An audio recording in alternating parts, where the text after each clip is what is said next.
do the stereotypical, like, nerd thing, push the glasses up.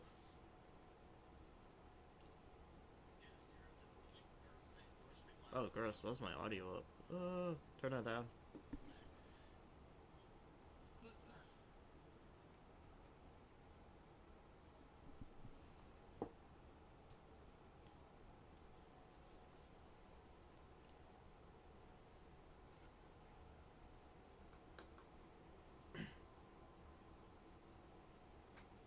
Doing a little bit of a earlier stream today, because I know not everyone is crazy about when I do the Zenless streams. So I figured I'd do it earlier to kind of get it out of the way. And then later tonight we'll do like a more serious stream.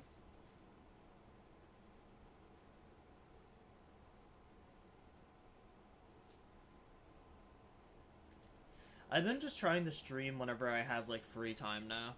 That way I can hopefully build up the channel sooner.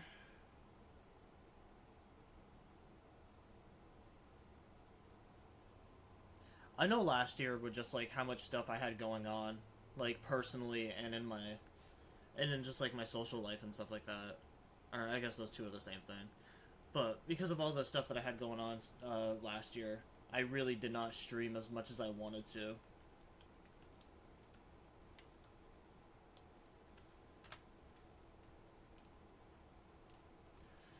I do know that the new stuff dropped the other day. I logged in, I claimed my dailies, and I did like a couple of like small things, but I didn't, I haven't played any of the new stuff yet. It was strictly just me doing my dailies, just because I had a lot of stuff going on.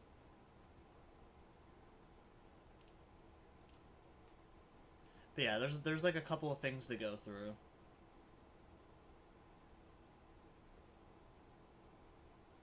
And I also did all my polls already. I did not get Astra yet. But yeah, Astra Yao is in the thing. So the new character's out, her engine. Ellen is back out, which is awesome because Ellen is one of the characters that I don't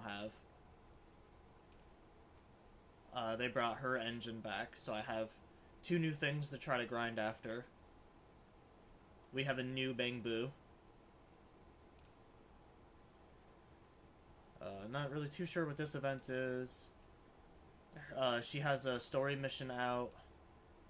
Ellen has some sort of event or story mission out.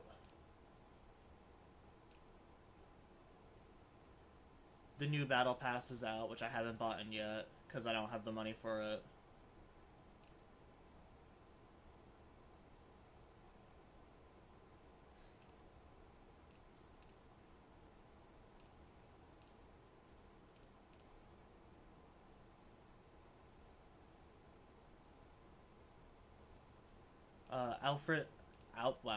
Outfit display. That's another thing we can go over real quick, is they finally added the outfits into this game. So they have an outfit for Astra, and then they have an outfit for Ellen. If you look at the monochrome, the outfits are actually kind of expensive, which I'm not really too crazy about. Because it's like, I'd round it up and say it's like 1,000 for Ellen, and then it's like 1,400 for her. Yeah, so like the one that you can get, when it says a bonus 1,980, I don't know if that means that like it comes with an additional amount, or maybe that's just like a first time purchase thing. If you buy this for like the first time, you get doubled. But yeah, it's like $30 just to buy Astra skin alone, which is a lot. So I'm not really too crazy about that.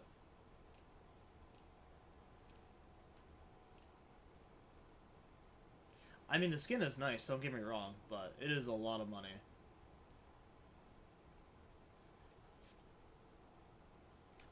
But yeah, that's kind of all there really is to go over.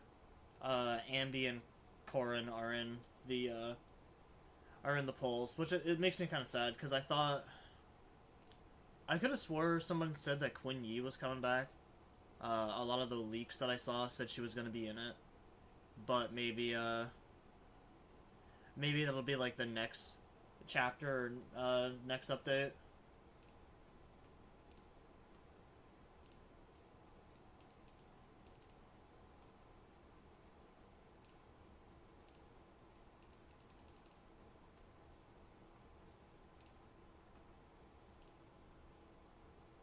My polls have not been going very great.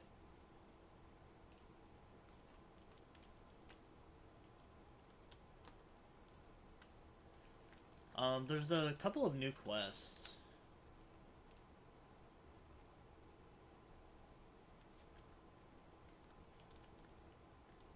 I'm trying to figure out how to get to my quest again.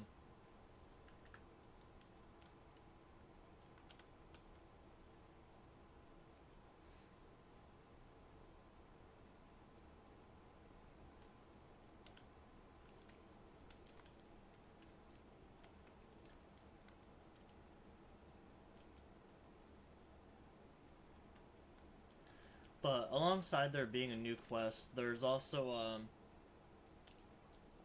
Seth has a new trust thing.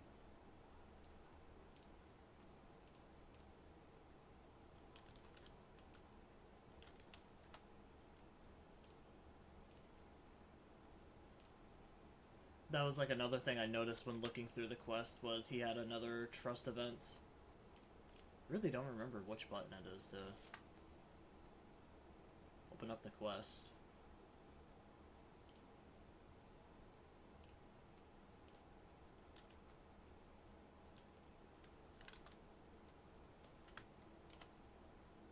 There we go, it's E. So yeah, there's the special episode for Astra. Something new with the tower. And then yeah, something for Seth. So let's go do the Seth thing first, just because that'll be easy to just get out of the way.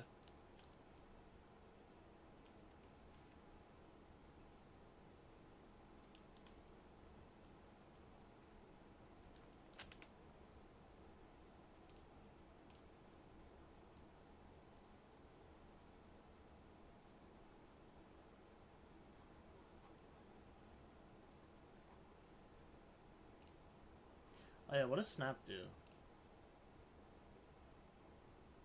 Wipes the lens, obtaining 3 film. While Snap has film, when an agent triggers a dodge counter, quick assist, or follow-up assist, Snap will consume 1 film to take a snapshot and apply the superstar status to the agent, increasing their damage for 10 seconds.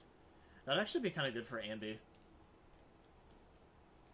Triggered when there are 2 or more Stars Illyria characters in the squad. When Snap applies the superstar status effect to an agent, immediately restore the agent's health equal up to 4% of its HP.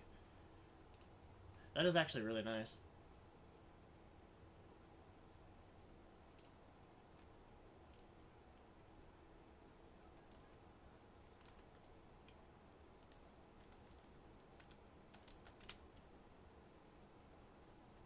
Manager, you haven't gone to bed yet.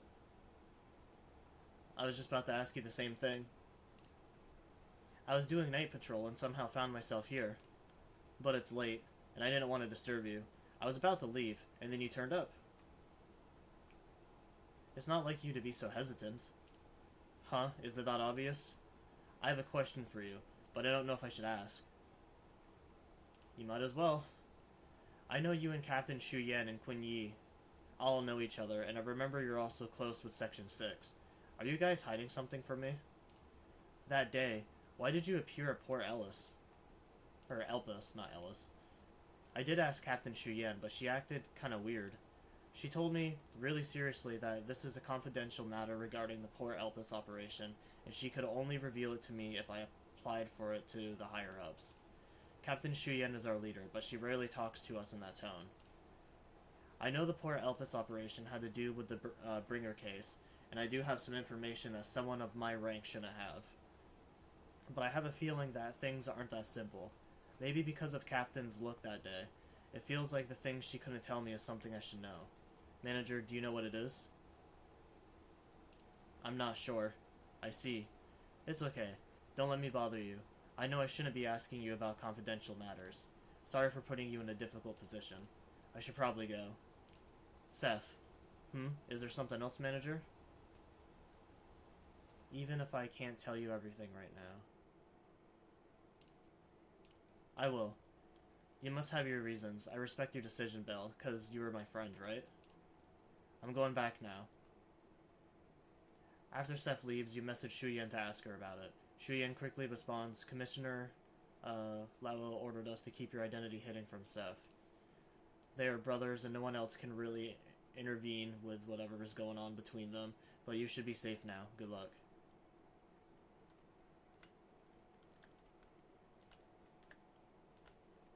Huh. That's all that was? I feel like Seth has a lot of events for some reason, but I don't really think he's that good of a character.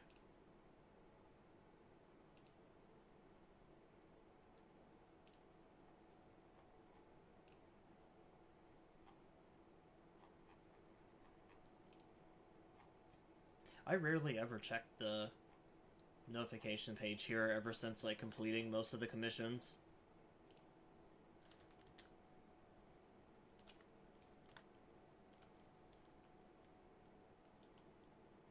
Complete the currently ongoing episode. Y seems to be anxious. Go talk to him.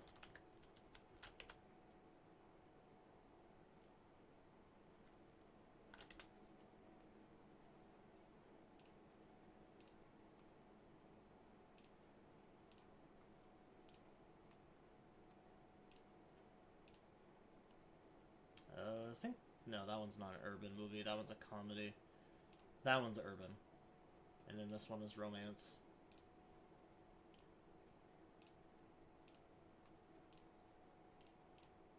I am the greatest movie manager.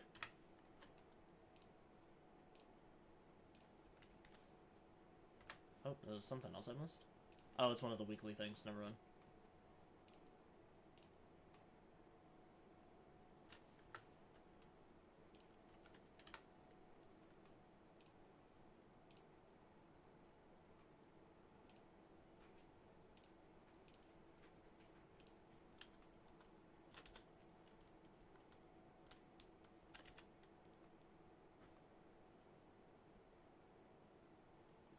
The Ellen agent story. It's me. Leave a message.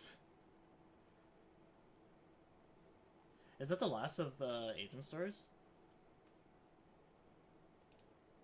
I kind of want to do Ellen's story first, just because I have not played Ellen at all, outside of the, like, Victoria housekeeping missions.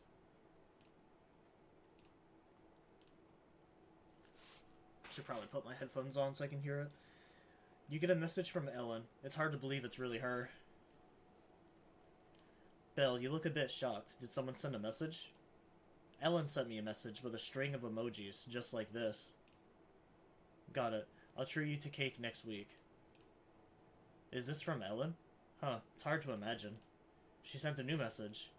Sent to the wrong person. This one is meant for you. Or not meant for you. Or this is the one meant for you. There's a commission that only you can take. I'll be at the store soon. Let's talk in person. That sounds more like her. But the phrase, only we can take it, makes me sound like a big deal. I'll go hang the close sign on the door. Then we can wait for the huge commission to arrive.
It turns out Ellen ducked into the restroom to change back into her Victoria Housekeeping Company uniform.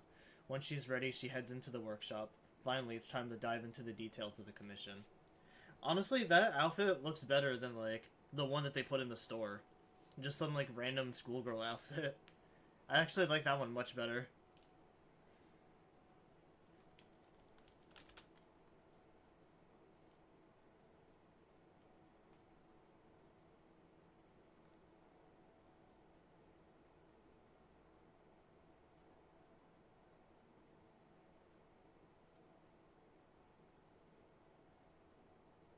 That's it.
Bro just came over here to use our Wi-Fi.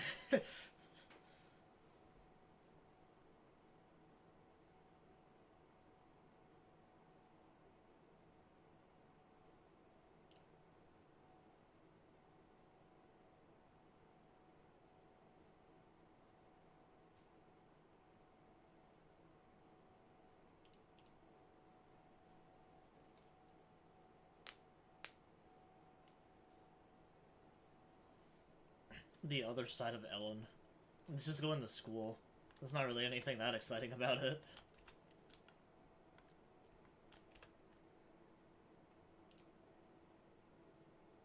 Wait, no signal.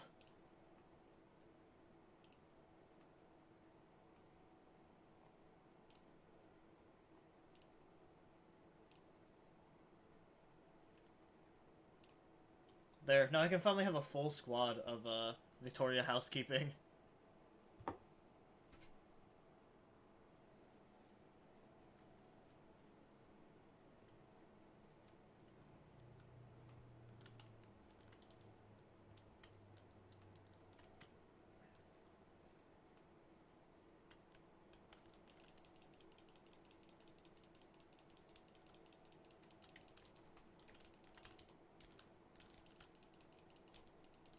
Oh, can Ellen actually reflect projectiles? I didn't know that.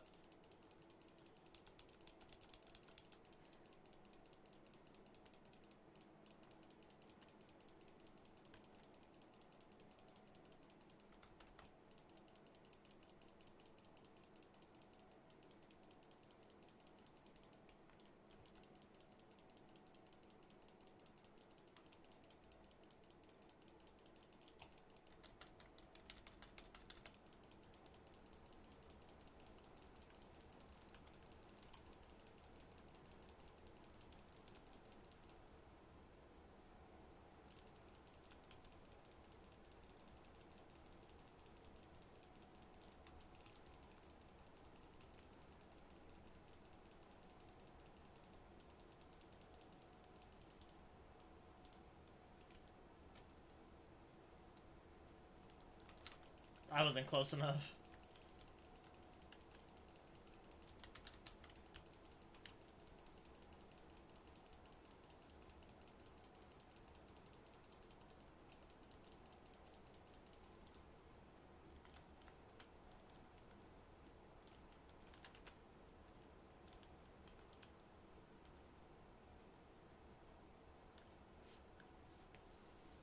Wow, I feel like I haven't heard Fairy in this game in forever.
I'm gonna have to warm up. I feel like I'm not doing so good right now.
Actually, let me read up on some of Ellen's stuff.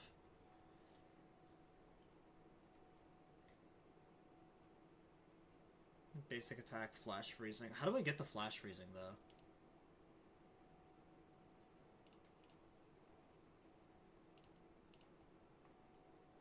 That's what I'm trying to figure out, is the flash freezing stuff.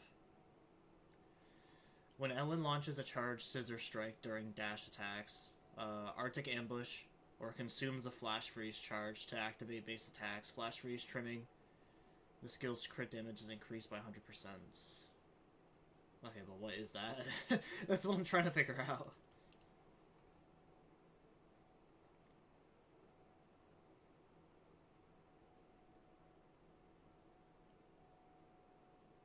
When enough energy, blah blah blah.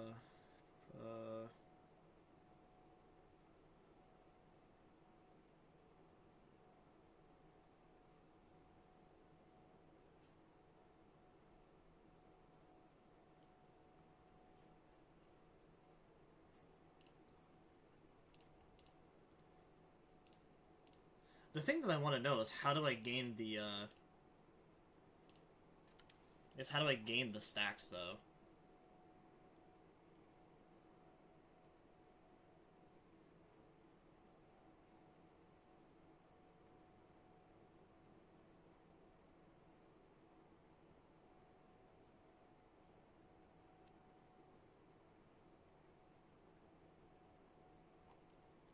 So it seems like every time I dodge, or if I'm in that state, I get it.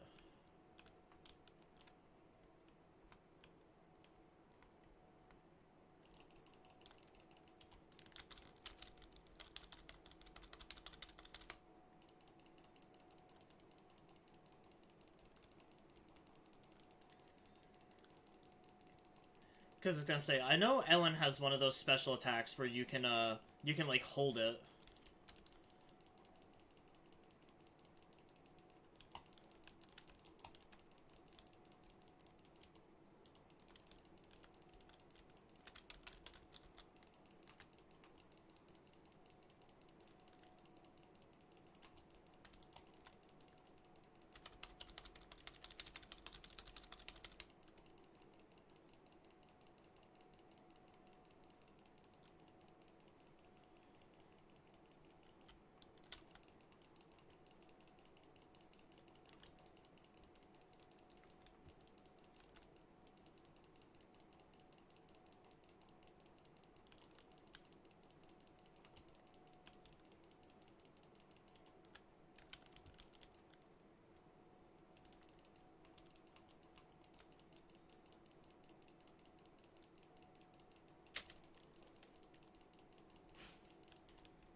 Probably gonna have to go back to using spacebar or something. The game is, like, not responding when I'm trying to switch characters.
Hi, Ray Ray.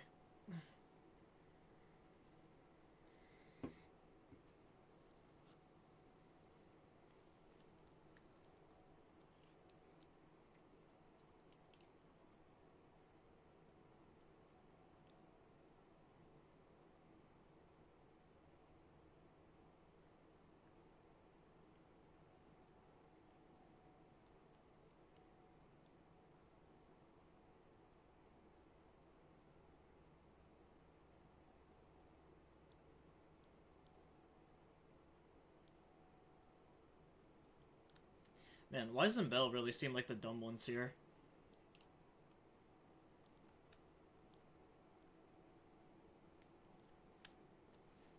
I didn't expect Ellen to be like this in front of her friends.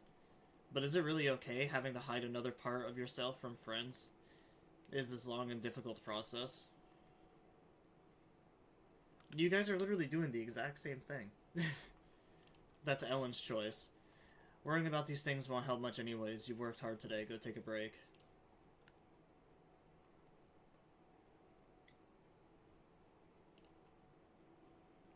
I was gonna say, these two literally do, like, the exact same thing.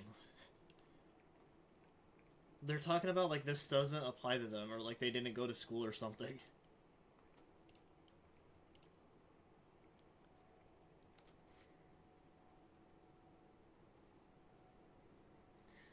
At the subway exit of Lumina Square, a familiar figure comes into view. Ellen, looking troubled, is surrounded by several young girls. Ellen. Is that Ellen? Sorry, you got the wrong person. My name is, Butler. You're obviously Ellen. Your tail is one of a kind. Ellen, why are you wearing a maid outfit here? Did something happen? I just wore this to help promote the store I work at. Ellen, where exactly do you work? It's just an ordinary video store. I didn't tell you because I was afraid you keep asking questions.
Why is this one...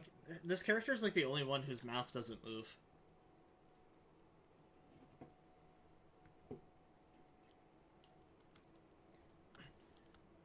In fairness, I've been having like a lot of glitches with this game recently. Cause like I have a couple of events where I can hang out with like characters in the game, but I just haven't done them because their voice lines for some reason have been acting out. Ellen rescued Coco from Ruby, and then Ellen asked Coco,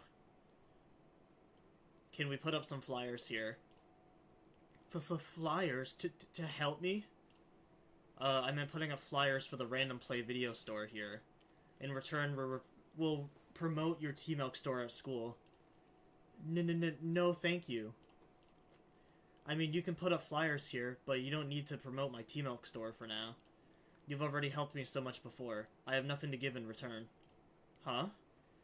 Um, I'm already very grateful. You've recommended so many people here before. Just give me the video store flyers and I'll put them in the prominent place. Thanks.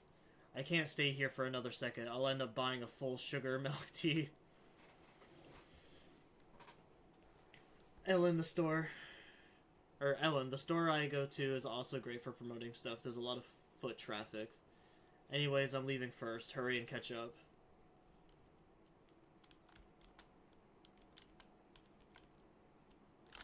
I thought that kid was wearing a hard hat. Yes, hi Raven. My stinky kitty. You literally hid all day yesterday, now you're coming out. Under Ruby's encouragement, Ellen also bought a bottle of new drink. When she opened the cap, she discovered... Ah, I want a free drink. Why is this happening? Is my luck really this bad? I've been buying it for a whole month already. You hadn't won a single one? It's hard to imagine. No. The next bottle will be different for sure. Manager, please, can you buy it for me? I bought another bottle for Ruby, and as expected, the cap already actually says congratulations. Manager, random play manager. Random play manager, you are my lucky star. Actually, I have a name. That's promotion too, after I shouted 3 times just now. So many people started looking this way, see? That's actually true. Manager, this should be enough promotion for now. We are heading back. Sure, lead the way. Though you need to work on the group project, I'll find you after my shift. I want to rent some videotapes from the store where Ellen works. This could also help broaden our ideas for the project topic. Manager, you want to turn away a few customers, right? I would never turn away customers. Then let's go. Like Mr. Krabs with that money.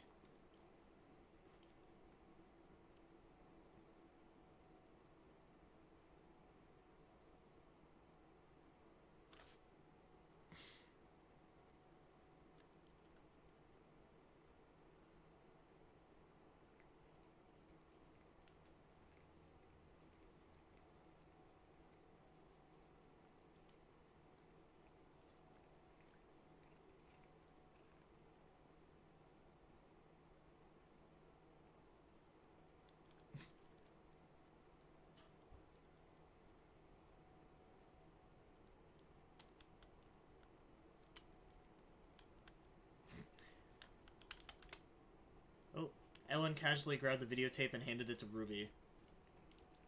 That's so unprofessional. You clearly just grabbed the random tape for me. Fine, let's see what this is. Toothy Shark Adventure. What's this one about? Let me check the synopsis. Oh, it's an inspirational film. Are you sure? Yeah, it tells the story of a little shark who goes through various challenges in the deep sea, eventually growing into the master of the ocean, while enjoying lots of delicious food along the way. Really? Yeah, it's a great story. But it says 16 plus and thriller on the cover. Manager, is it really as Ellen says?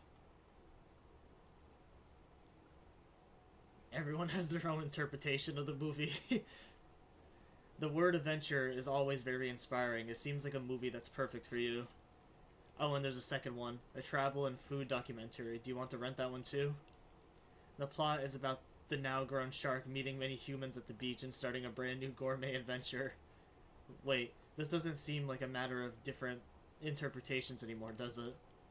Since you've asked so many questions, would you like to rent these 2 tapes, Miss Customer? I just remembered I don't have a videotape player at home. If you don't have a videotape player at home, Miss Customer, I, as the clerk, can lend you mine. Ellen, I'm sorry, I shouldn't have teased you. Go find Lynn, I'll choose my own.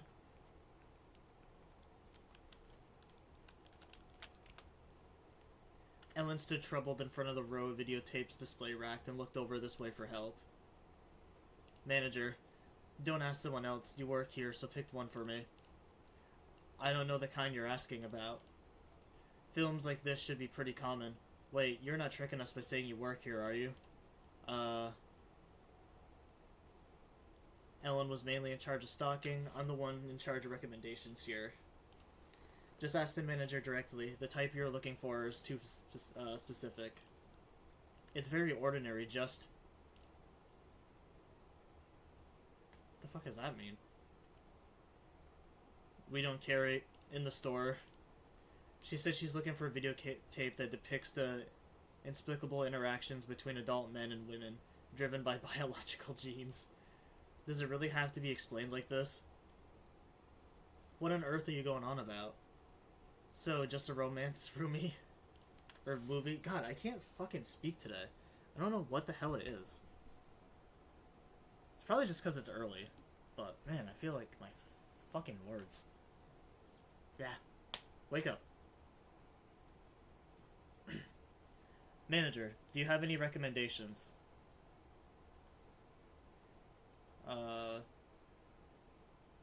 Last Flight. I remember that one. A middle-aged man with a failed marriage, manager. Your definition of romance is so pessimistic. Anyway, that's the recommendation. Take your time, and when you're ready to check out, head to the cashier. Oh, come on, man. That was just the only movie I recognized. I figured that was the right one. The other movies I haven't even heard of. Ellen pulls out a candy and hands it to Mona, seemingly trying to comfort her. Then Ellen asks why Mona feels so stressed. It's because of the final exams. Just thinking about going to school really stresses me out. I wonder if watching something uplifting would help. Or maybe a movie that's relaxing and refreshing would help. Yeah, this one seems perfect for you. Escaped from the tutoring center, the last survivor. Will this really make someone happy? From just the title, it should be full of ways to delay our final exams. Although it might be slightly exaggerated. It could offer some useful insights or an idea. Maybe it'll help solve the source of your stress. What's wrong? Why are you looking at me with such a worried expression? Ellen, are you sure it's fine for you to work here? If you randomly recommend videotapes like this, the manager might get angry. And your manager is standing right next to you. This is also the manager's preference, so no problems there. Huh? The manager's preference? Isn't it, manager? Ellen is just joking. Ah, then, do you have any normal recommendations, manager? Small body, big crisis. It seems like a lighthearted comedy, as expected from the manager's recommendation. Phew, I feel a bit relieved now. At least Ellen isn't working in some strange store. Oh, I didn't mean it like that. Please wrap it up for me and I'll take this one. If you made your choice, I'll pack it up for you. If you have any questions, just ask the manager later. I'm going to take a break.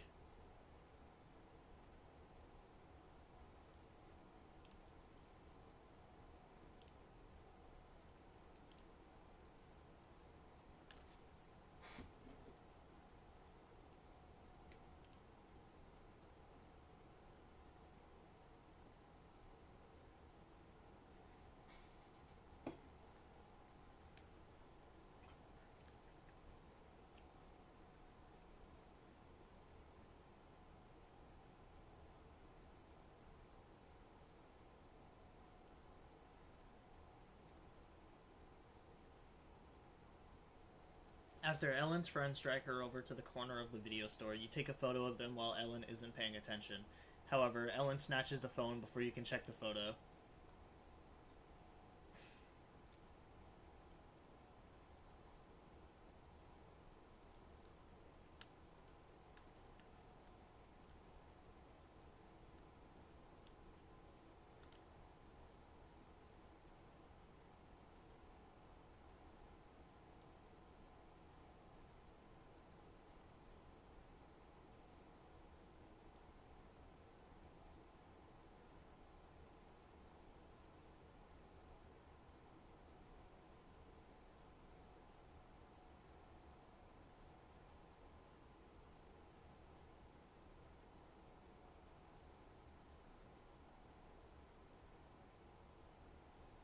Ellen seems to be in a dilemma.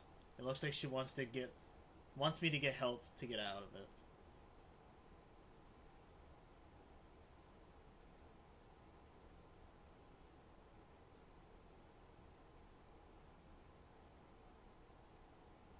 Pretend to be a mean boss for once.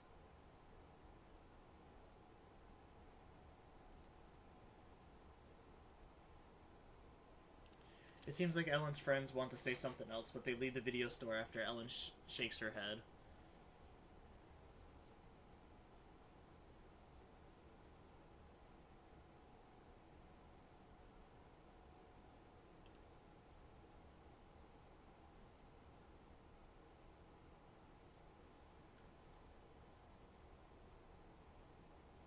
Just stop fucking asking about the friends.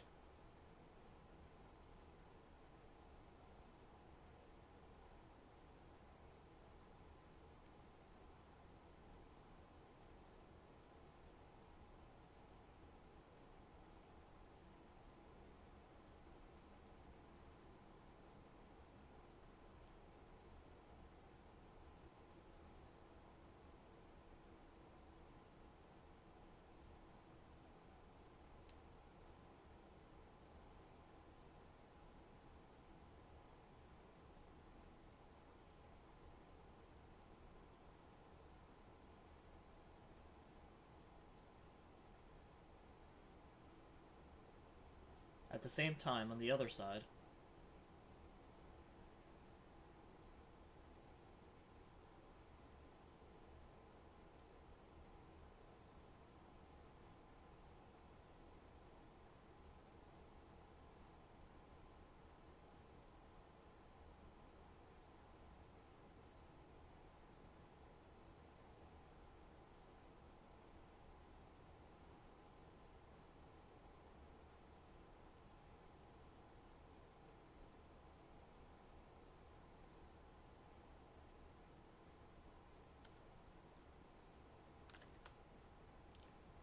Belle's bad boss persona is so cool.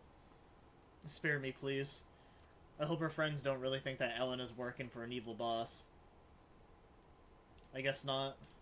The video store has made quite a profit today, so let's close up and rest. Has it really? I think we only got one of her friends to actually rent the tape. That's her idea of profit. It's kind of sad. They'd be like the same that'd be like the same like profit that Blockbuster gets now. The video store isn't open yet, but there's someone knocking on the door. Who could be showing up at this hour? Greetings, Master Proxy. Thank you for helping me out with the commission Ellen accepted earlier. This is what I mean by some of the character dialogue is just not working. There's like very specific characters where like the dialogue just isn't showing up, and I don't know why. It wasn't too much trouble.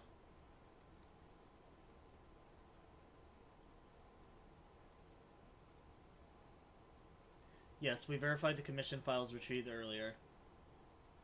After reviewing the documents and checking with the client, we figured that the document left unretrieved is a private video of the client. The video was stored in a bamboo. The bamboo that disappeared is in the chaos during the Hollow disaster. We originally thought that this bamboo was broken during that disaster. But since the bamboo wasn't there, perhaps it is still following the instructions it was under at that time. After further discussion, the client decided to have us retrieve it. I'll send you the details on this bamboo so that we can locate it after you enter the Hollow.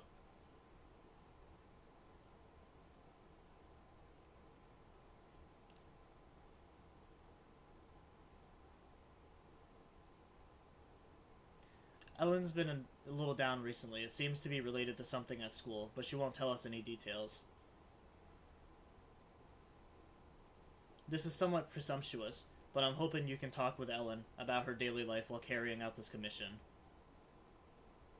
Perhaps she would be more willing to talk to you about it, or her matters at school.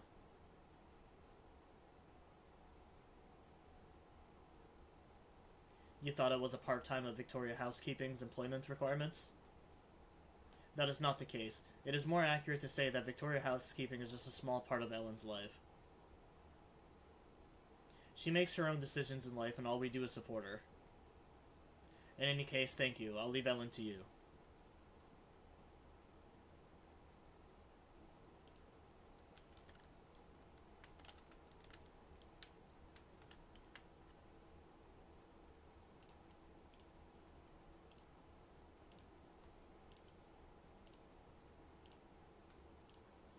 There we go. I got some stuff for enhancing my engines.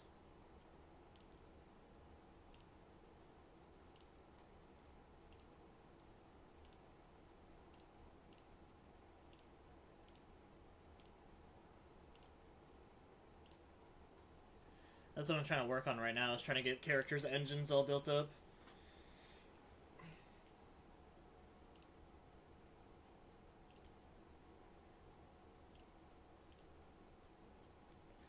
I know technically Grace's best engine is the Electro Lip Gloss.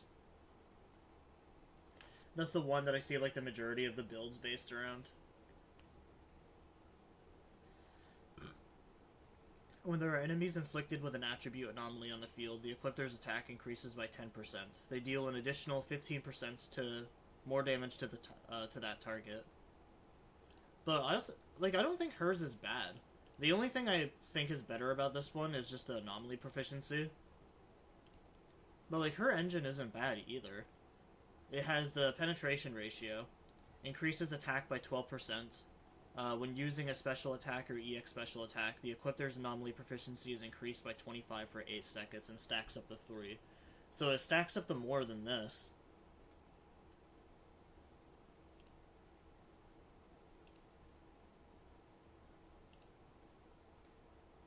It just does like 3% more damage, but you also have to trigger special effects to get that damage, when this one just gives you straight up like just 12% without needing to do anything specific.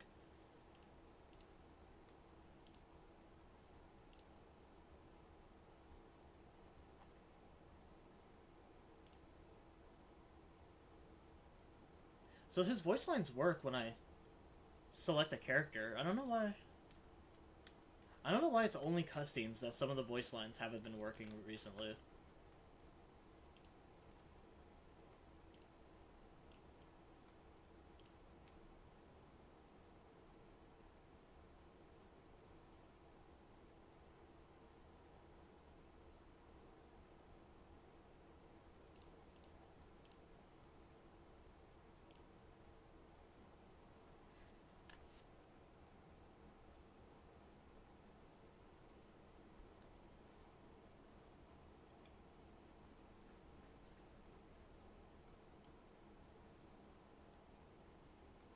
Take this chance to ask Ellen about her final projects.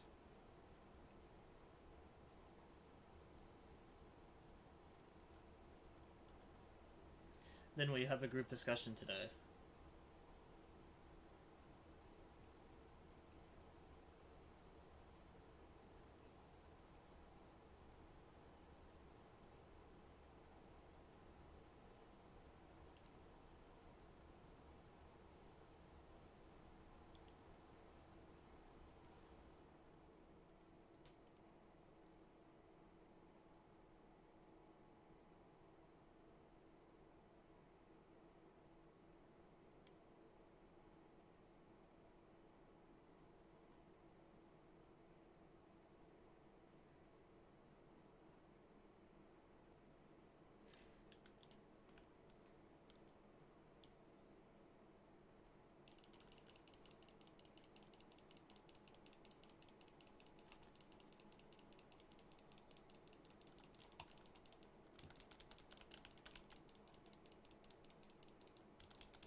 I always hated these really annoying plant enemies.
I had a feeling that's how this was gonna go.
And this thing just does not want to die.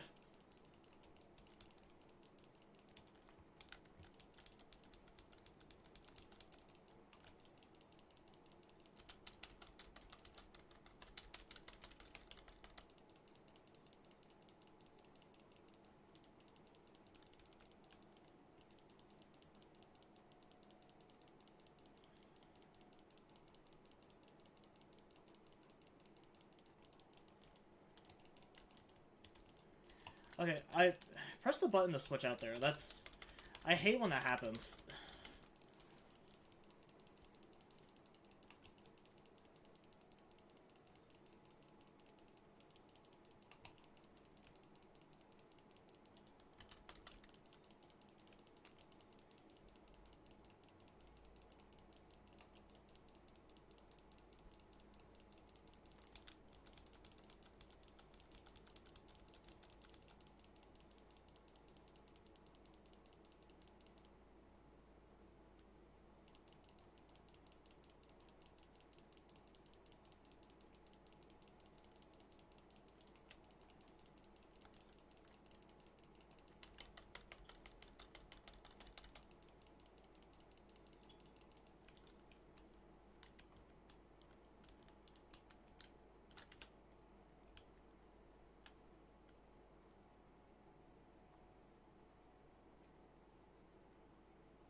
Alright, well, I guess that's the end of that.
Wasn't, like, one of their friends the only one that picked up the video?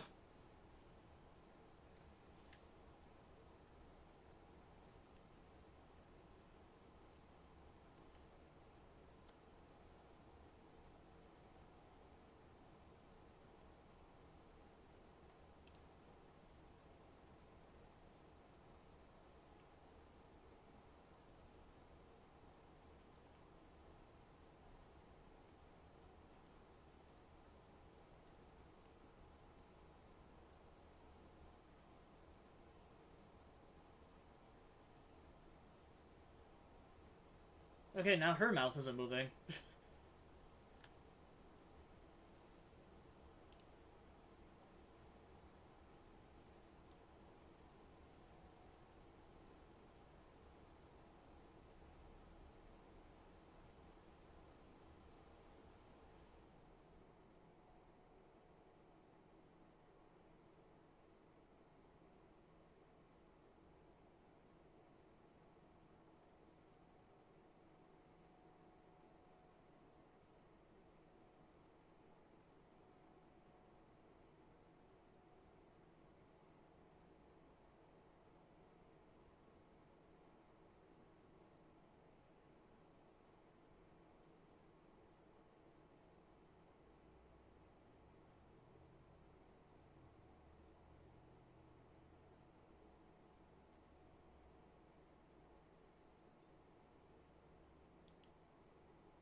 After the public security officer takes Ellen's friends away, she stands there without moving for a long time before saying,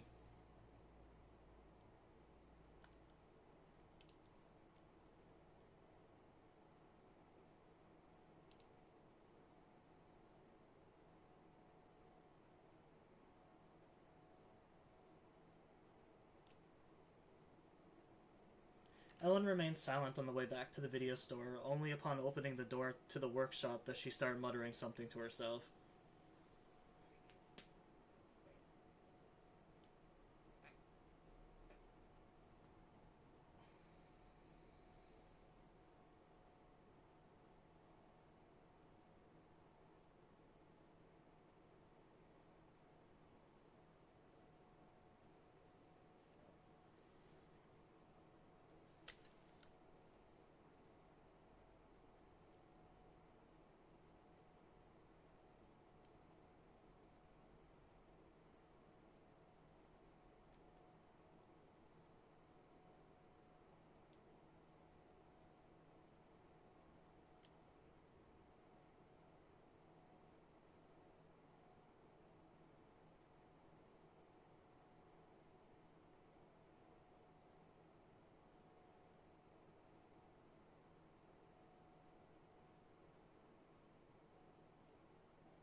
Sorry guys, I gotta go for a minute.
Alright, sorry about that, guys. I don't know if any of you guys heard that.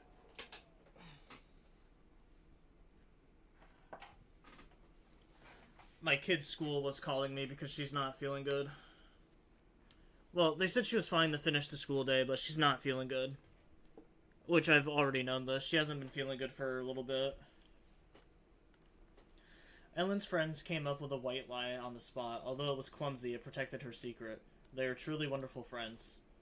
Even though they know Ellen might have a special identity, they don't ask too much or treat her differently. Such a friendship is truly rare. Anyway, the matter has finally come to an end, and Ellen won't have to hide her or keep secrets in front of her friends anymore. By the way, Belle, do you want to eat some sugary, greasy, high-protein food? It's my dinner treat. Let's consider a reward for completing this task.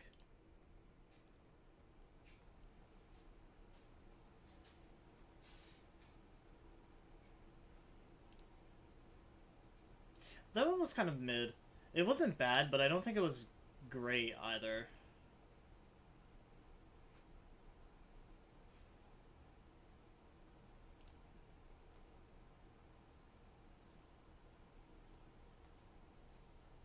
Astronomical, I like that. That's kind of funny. We got some more polychrome though. Now I want to spend. I want to spend my pulls.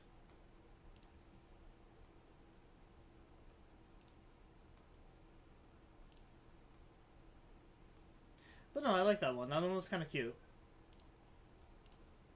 It's definitely in the middle though. In the middle, but towards like the higher section. Because like some of those special episodes are just bad.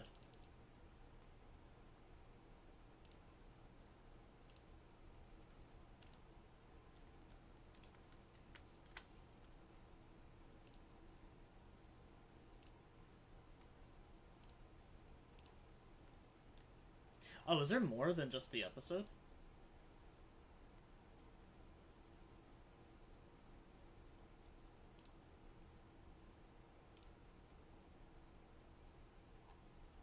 Huh, yeah, I guess there's more than just that.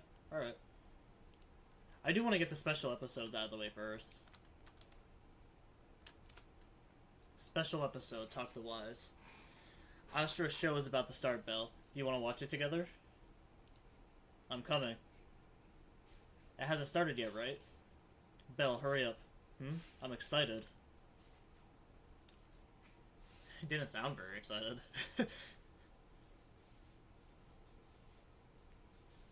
I'm about to come. On this normal, ordinary morning, Wise sits in front of the TV with the kind of tension you'd expect in a battle within the Hollow. A familiar voice comes from the TV.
I kind of miss Fairy. Fairy's funny.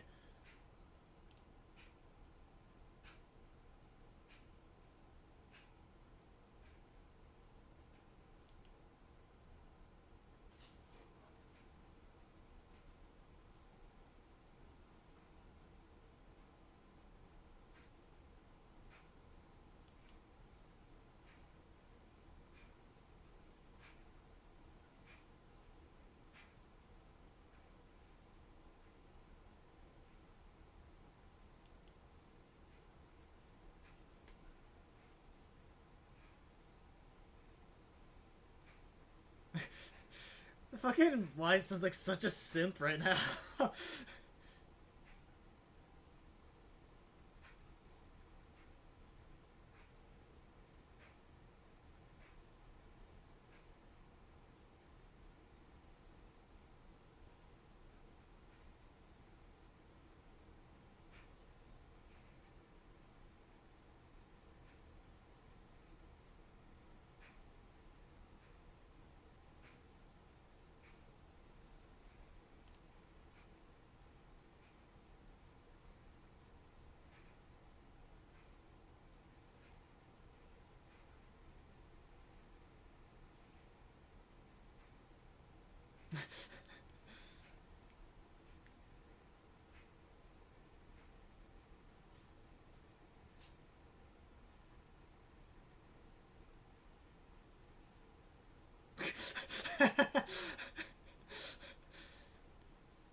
At least Belle or fucking Wise understands that Belle's the protagonist.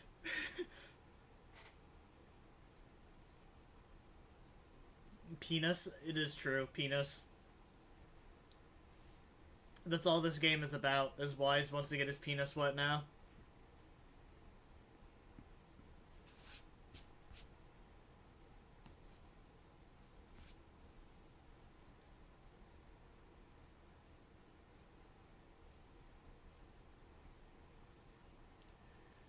Since when did you get so close to Fairy? With a thoughtful little AI. I'm not just the afterthought, huh? No one could ever replace you. No way. No one could be better than you. You're the best, Wise. Well, now I can't keep pretending to be angry. But I still didn't manage to buy those tickets. Bill, please ask Astra for tickets. No, that wouldn't do. I really want to go to the concert. How about checking out Sculptor tickets? How about checking out Sculptor tickets? There must be some on the internet by now. Sculptor tickets are so expensive, even though I really like Astra. Maybe just listening to the album will do. Spending several times more money is just... Let's buy it. Let's buy it. Isn't there a commission? Money is earned to be spent at times like this. Gotta make sure my brother gets to go to the venue. That's so sweet of you, Bill. Though I ended up becoming the second assistant without even managing to buy that ticket. That really wasn't worth it. Anyway, there's a mission on schedule. Go check it out. Alright, then your sister, is off to earn some money. To the street corner I go. Money is meant to be spent at times like this. Let's use what we earned from this job on Astra's concert tickets. Alright, it seems the client is already waiting at the meetup spot in the hollow. Let's go check it out.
It really wasn't that long, though.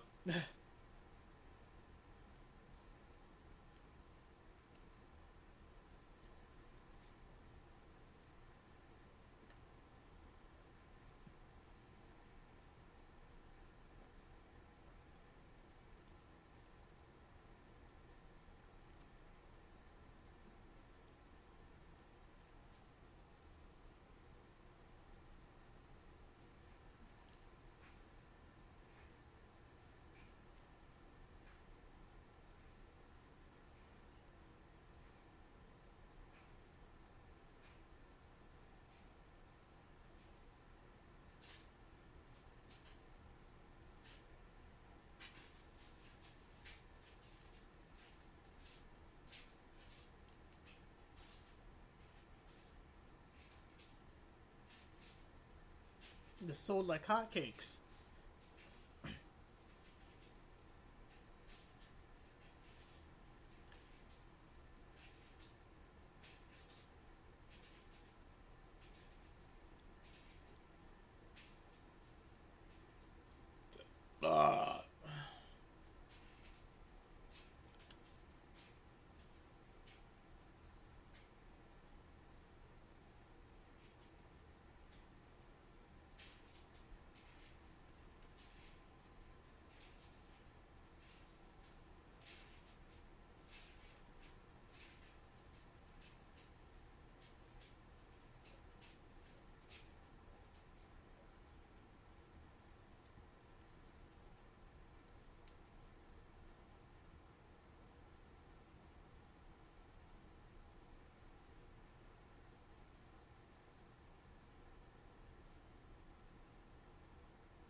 Man, why is this down bad?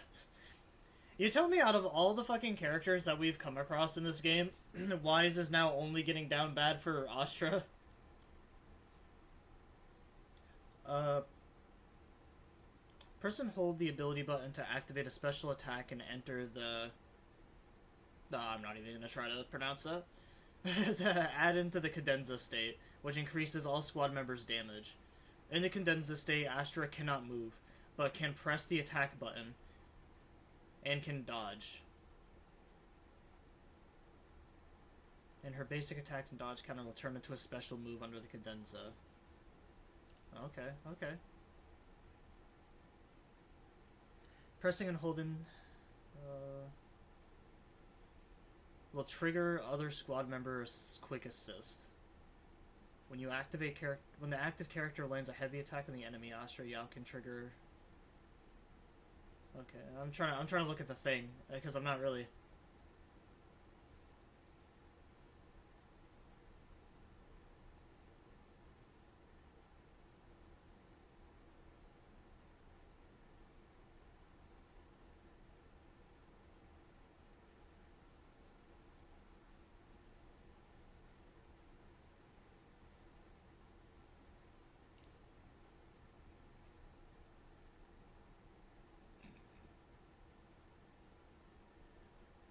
Alright, I think I kind of get it.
Paranormal Exploration Journal. Cool. Exploration team log. I was right. I knew today would go smoothly.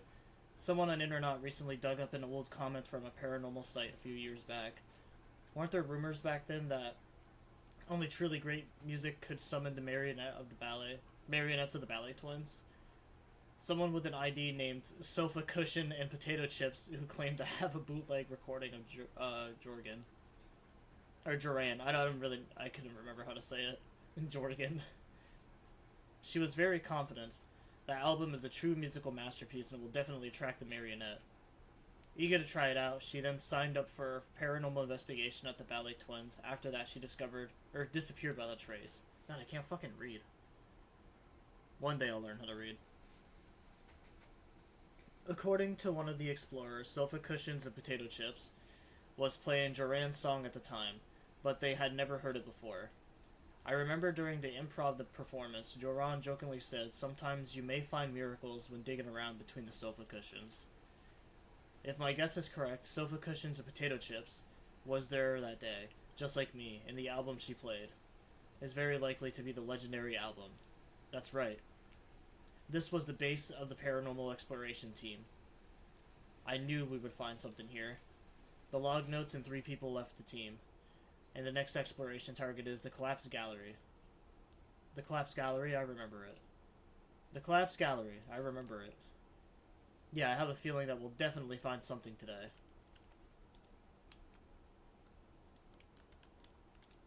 Oh, is it not that way?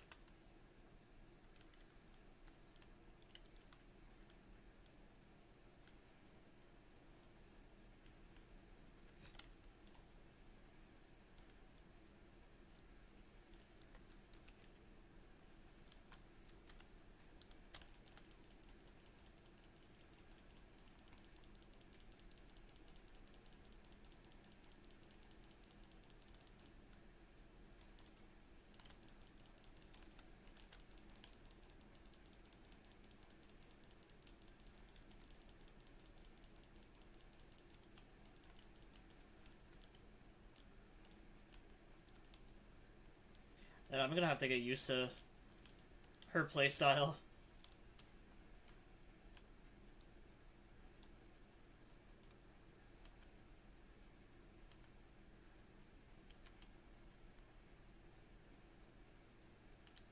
She feels kind of slow. Like, her sprinting speed is not very fast.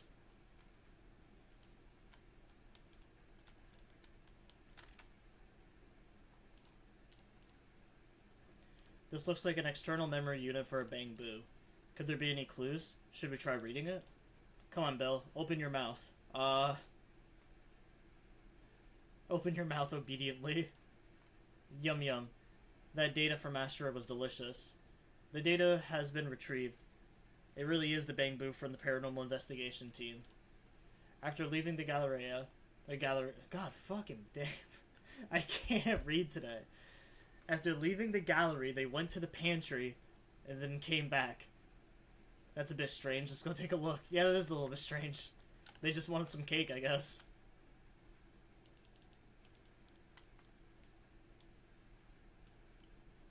Hi, Raven. Oh! Fucking crab.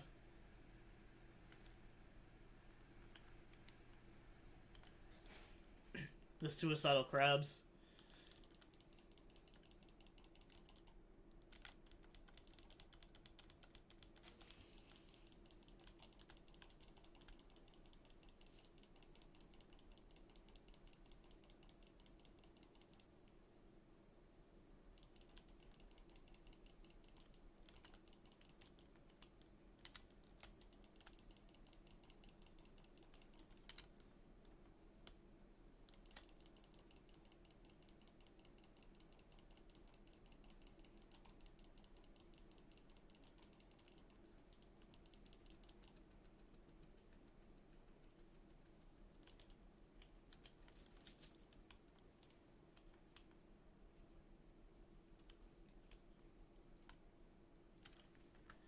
Alright, what's your move list like? I just learned that I can hold stuff while in the state, too. Which is how I did that other attack.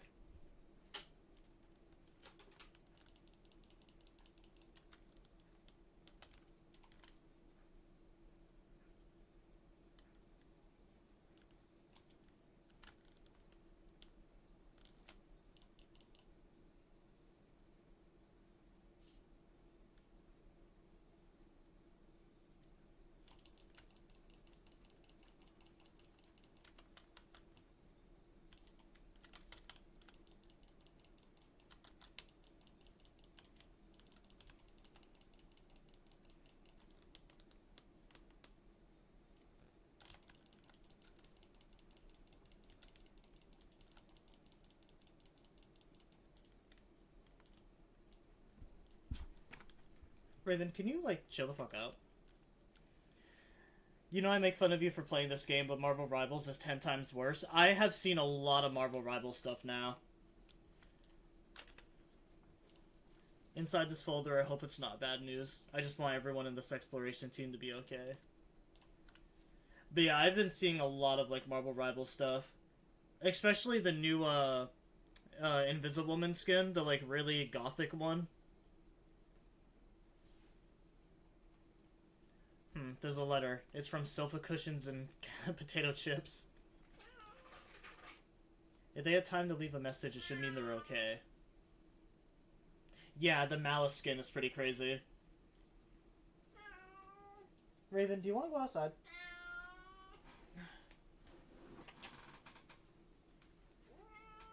Raven? You want to go outside? Ray Ray. You want to go outside? Come on, Gravy Tank.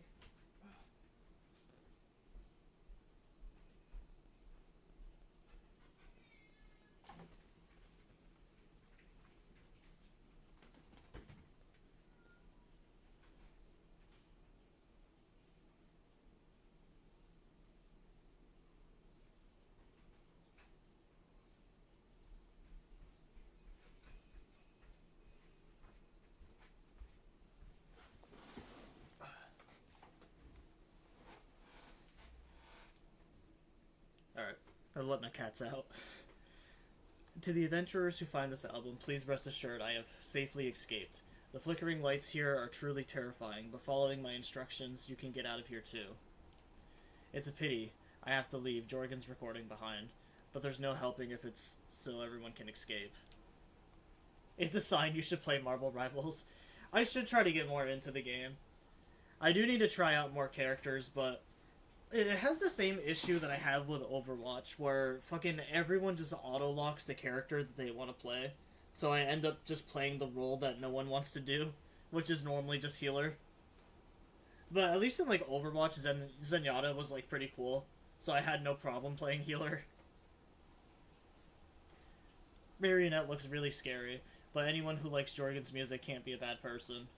As long as this album is played, even the ethereals will calm down, as if they are really taking it in. Take this opportunity to run to the gallery downstairs. I left a hollow data storage unit there. Hope you can get out successfully. Phew. I can finally relax. It seems we safely escaped under the protection of Jorgen's music. Wait a minute. Does that mean? In Jorgen's legacy. I found it. This is it. It really exists. Ah, I'm so happy. Oh, wow. Well, I have a request. It's a bit embarrassing, actually. My brother has always wanted to ask you for an autograph. Is that all? Of course, no problem. It must be written to my dearest Wise. It has to be better than the one for Belle. Oops, I suddenly realized I don't have a pen with me. Let's get out of here first, then we buy a pen, and I can sign whatever you want. Bro is down bad.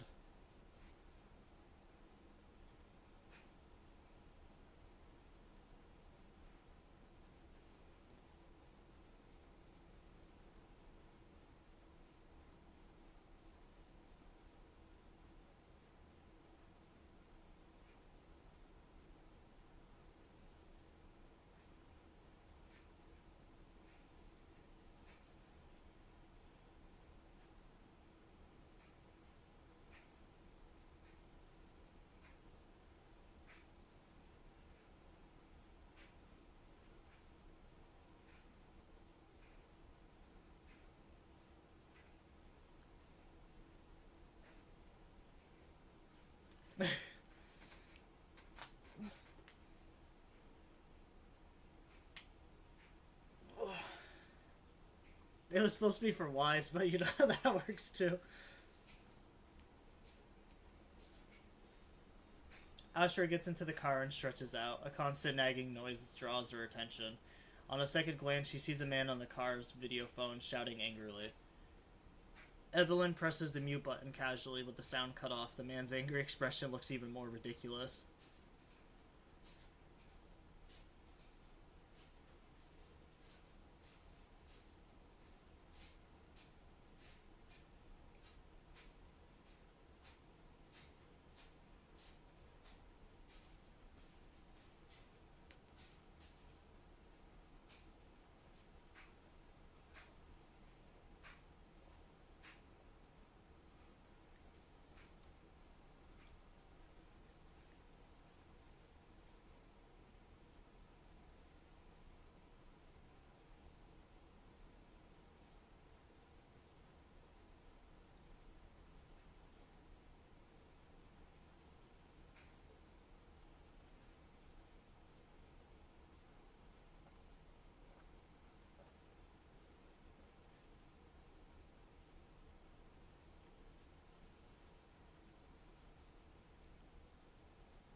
Wow.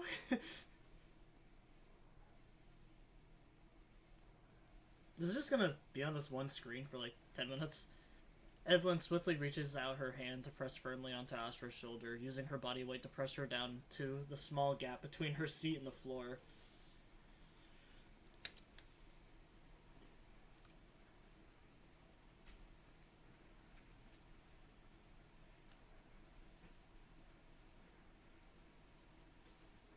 Oh, you get to play as Evelyn? When Evelyn uses her skill to deal damage to enemies, she builds up Burning Embers. When Burning Embers is at above 50%, hold the attack button or special to consume Burning Embers to activate Gera. I know what it is, but I don't know how to say it. And gain 1 Burning Tether point. Accumulating 3 Burning Tether points, Evelyn's next attack will consume all and turns into a chain attack.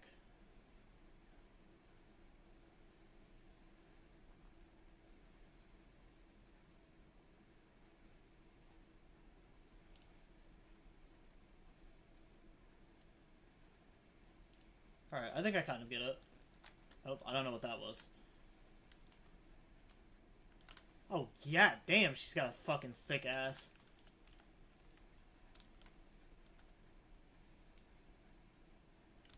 The hell is that, a cattle prod?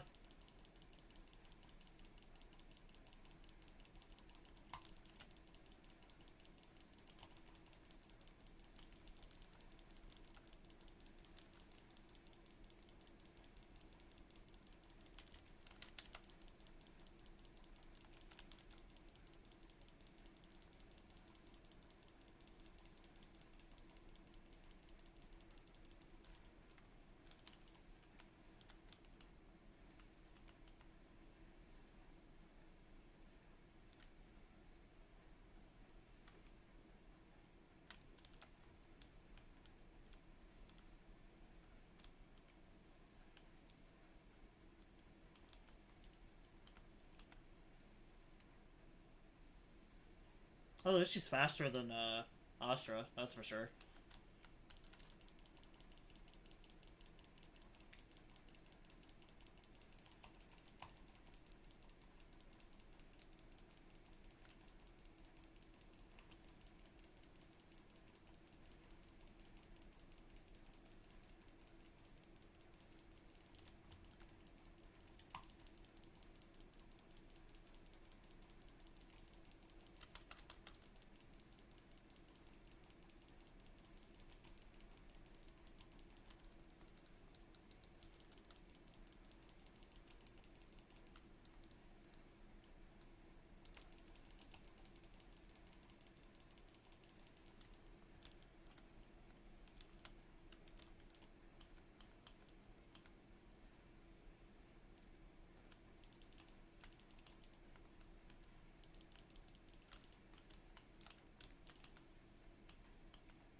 I remember this area, but just going through it in reverse.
I think the one thing I like about Astra is the fact that she's a healer, and just having another ether character is nice. Eve, are you alright? I'm fine, but we can't let our guard down just yet. You guys take Miss Yao back. Right. What about you, Eve? Aren't you coming? It's dangerous to go alone. There's something that bothers me. I have to thoroughly investigate the goals of those attackers. Miss, you should take the car back first. I will be there shortly. But, oh, I see. You must have your reasons. Then I'll head back first, Eve. Make sure to come back safely. I will. Evelyn, watching Astra leave safely, lets out a sigh of relief. The assaulters mentioned some intelligence. Miss Yao is clearly being followed somehow. Her position must have been leaked. Besides, who else could it be? Thankfully, they're quite unprofessional. When we found them just now, or fought them just now, they didn't even realize that I had knocked their communicator off. As long as I find the comms, I can find out who's behind those attackers. Also, how exactly did Miss Yao's schedule get leaked?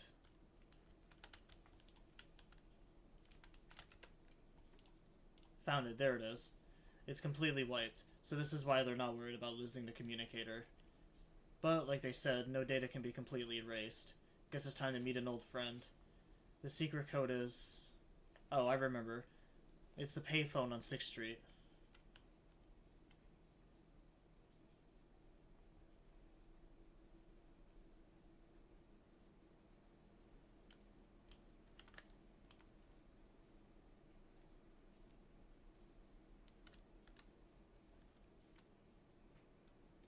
After all these years, she's the one who successfully hid her identity after leaving the organization. I shouldn't disturb her. But this matter concerns the Miss Yao's safety.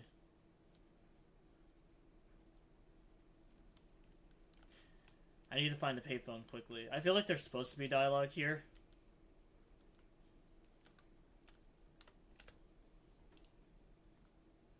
The secret code is the nursery rhyme.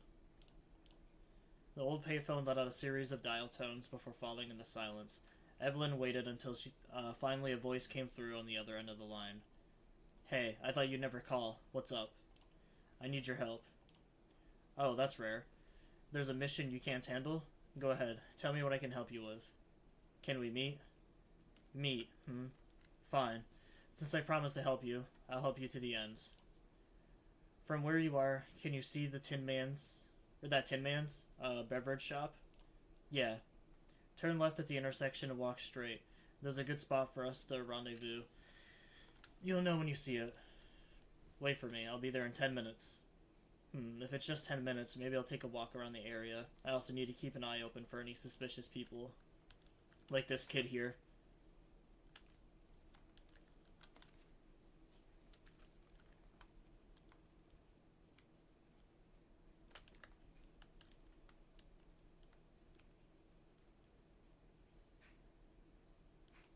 Investigate whether there are any suspicious people nearby.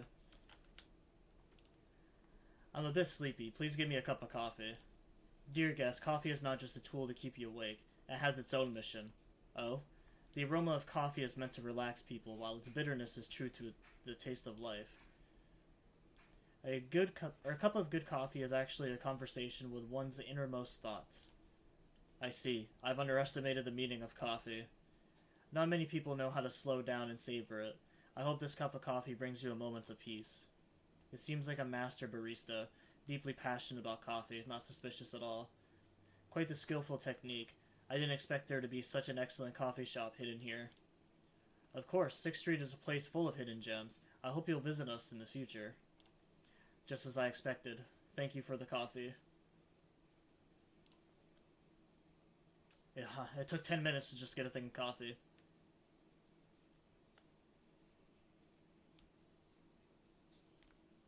This is the place. Waiting, a girl in a hoodie, with the hood pulled down low, pokes Evelyn on the shoulder. Oh, it's Rain.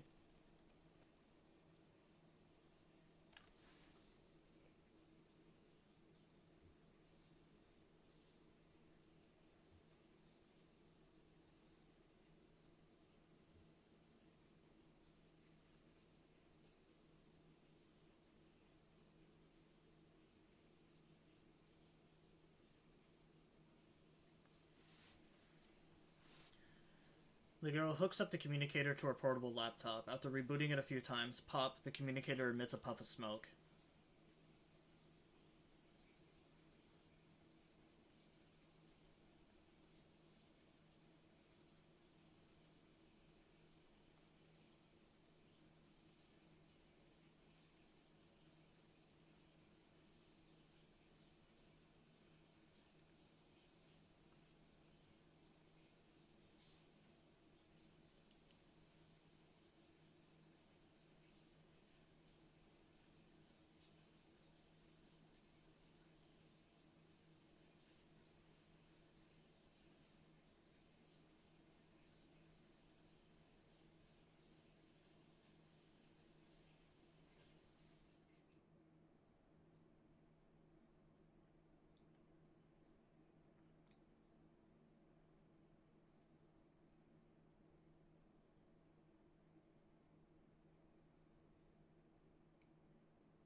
Rain smiles at Evelyn and leaves.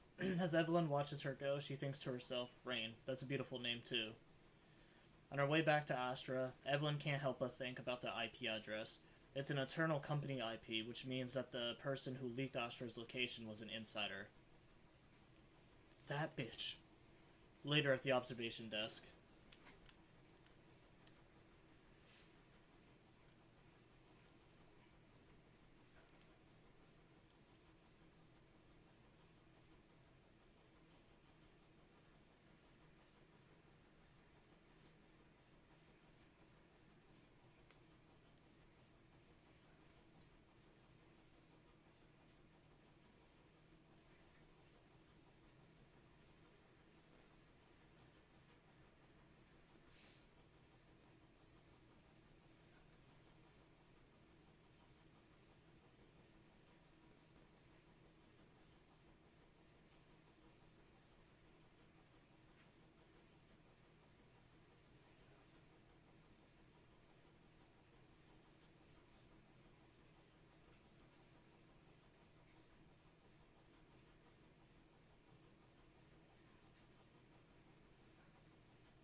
Carefully putting Jorgen's record away, Astra strokes the control panel a few times as if playing an instrument in silence.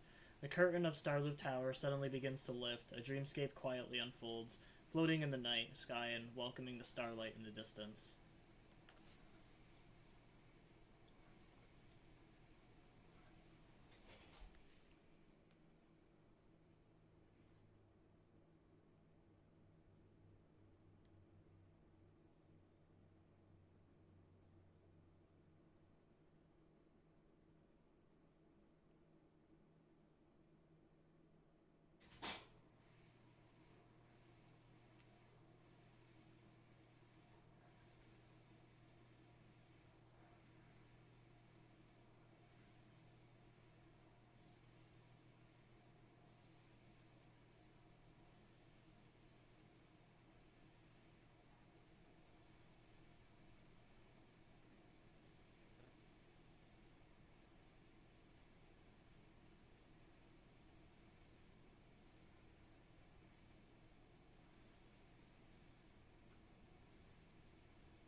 Ah, an excited Yao punches through the tranquil silence of rolling around in the bed.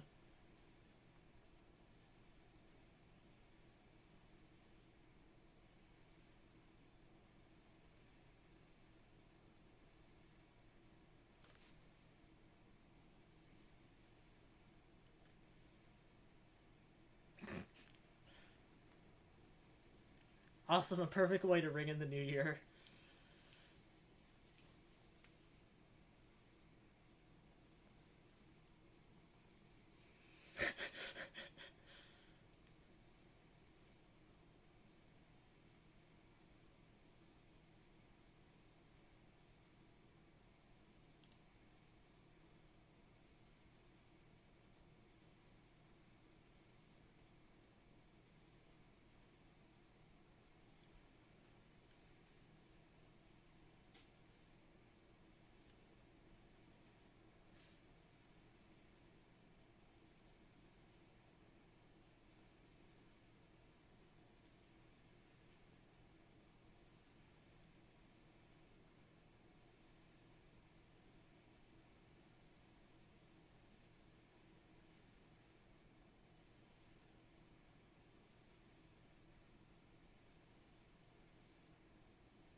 Hang on, is it using superpowers for evil?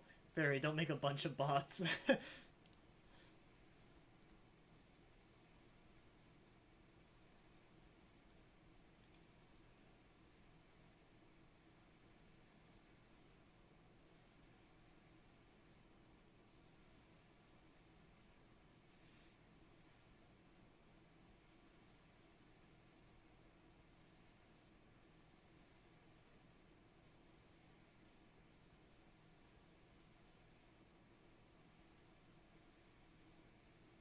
This is starting to sound like a villain arc.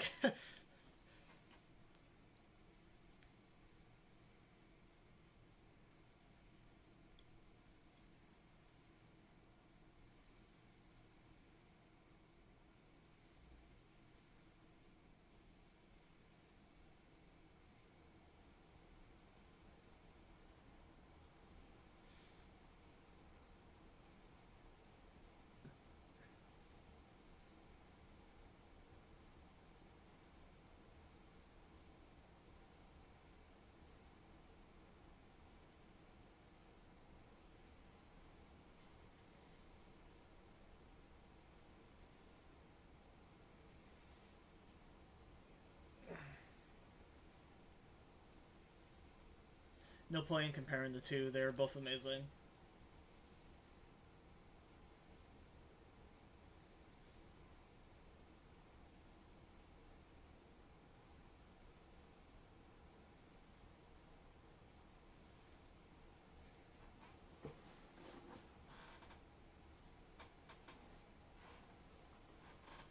Let's not cause trouble for Astra and Evelyn. Let's fight back. No one talks about Astra like that.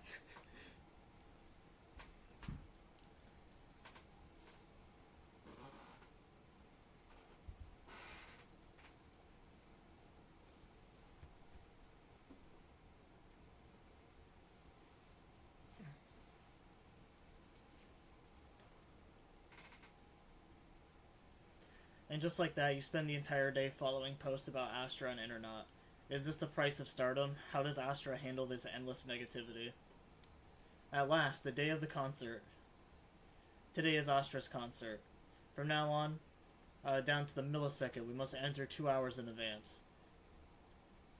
Traffic's good, weather's good, and the invitation is in my pocket. Belle, are you ready? Can we head out?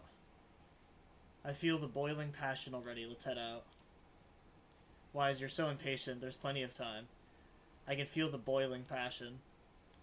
Alright, I guess it's good to go, or leave early. Starloop Tower is downtown, city center, so just the journey there will take quite a bit of time. So you also think so, Bill? I know I'm being impatient, but I really want to get there early. It's great that you understand how I feel. It feels like a damn simp.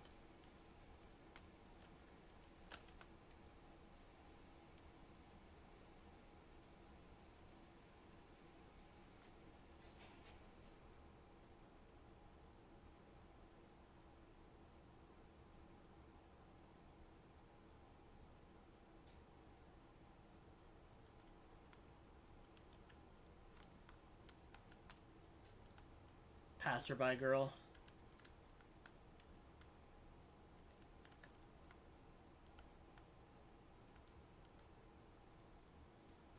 The astronauts.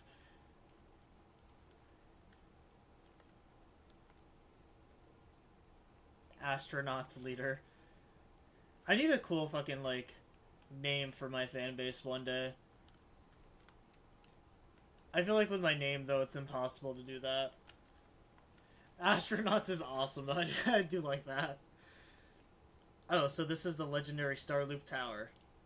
Look, even the glow sticks are designed to match Starloop. Astra is thoughtful.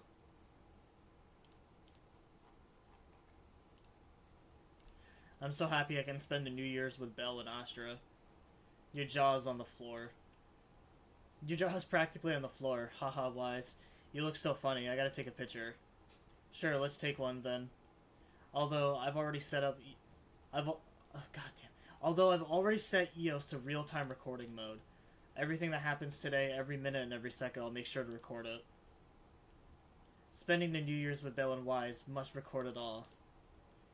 EOS wants to be in the shot too. Can we ask someone for help? Sure, let's ask the passerby girl. Astra Yao, what a queen she is. I wonder if she'll get annoyed if I ask her to sign my album later. That's a common misconception. A company just uses the queen as a way to package her and establish an interesting character for her. Of course, it's also related to her professionalism on the stage. Astra is super cute in real life. Yeah, she really is super cute. She's friendly and down to earth. Yep, that's exactly it. Too bad I actually like the prideful and aloof kind more. Seeing the other person walk away, the girl seems a little down. How about asking her to take a picture? Sigh. But I think Astra is super cute like that already. But it's nice to have at least one person who agrees with me. Would you mind taking a group photo with us? Excuse me, could you please help us take a photo? We'd like a group photo. You must be an astronaut too. I know, because you arrived early, just like me. You got it, leave it to me.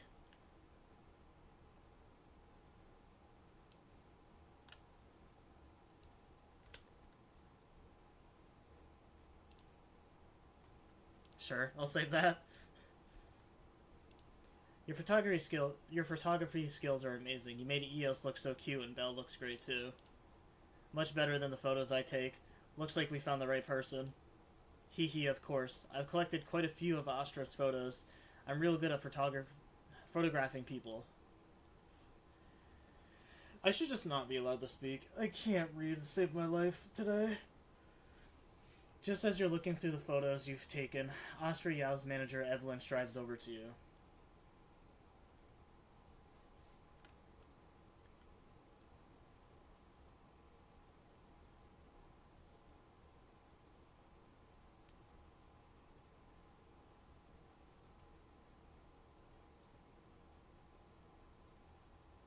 Why? How did you know?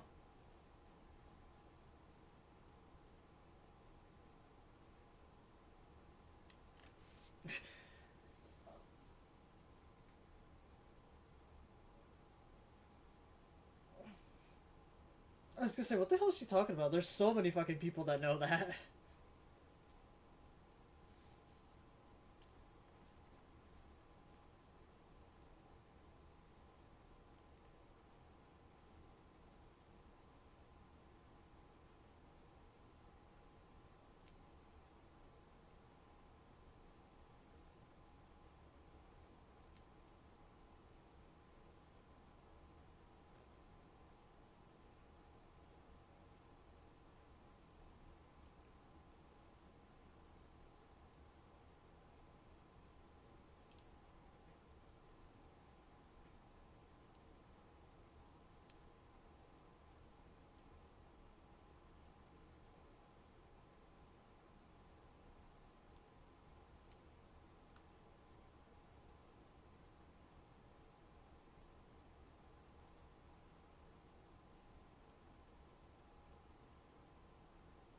I strongly agree.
Evelyn guides you through Starloop Tower, giving you a bird's eye view of the entire skyline.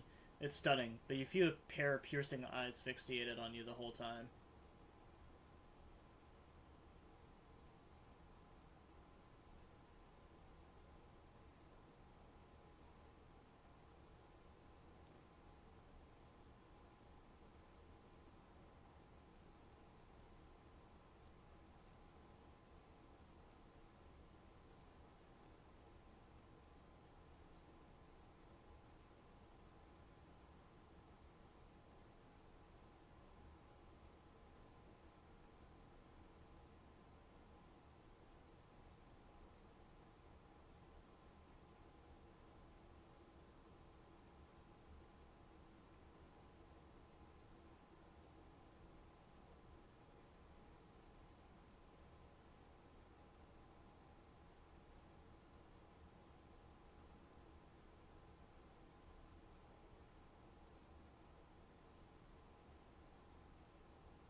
Evelyn turns her face slightly. It's like she isn't saying this to anyone else, but softly reassuring herself.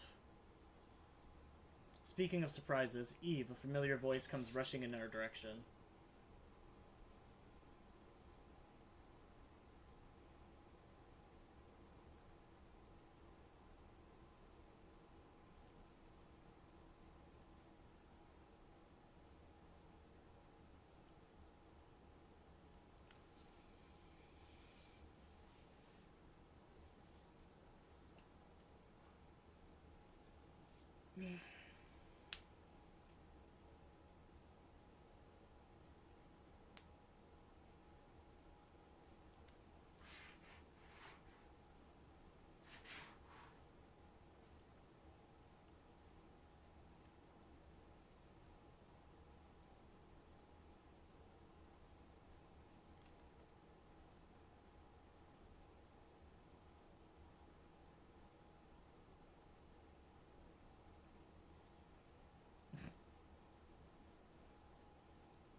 Face the enraged director's outburst, Astra grabs Bell and Wise by the hands and runs without hesitation. Evelyn follows closely behind, letting out a why cry. Or smile, not... God fucking damn. I can't read today! Ah! Alright, I feel better. After a close game of hide-and-seek, the enraged supervisor loses track of their target. This fucking chapter, it feels like it's just been nothing but reading right now.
After wishing Astra a successful performance, Lady De Winter leaves. This VIP room offers the best view and is usually reserved for special guests. To prevent company staff from interfering, I booked it under Yastra's name. Was it really just coincidence that Lady De Winter was here just now? Could their other insider in the company really be here?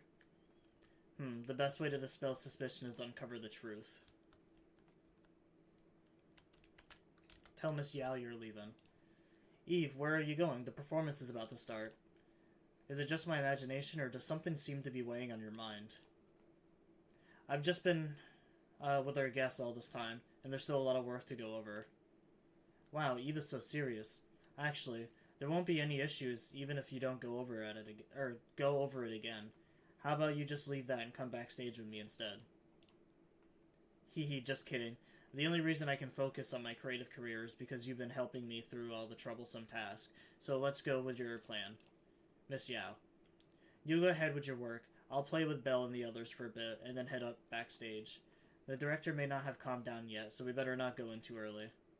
Alright, see you tonight.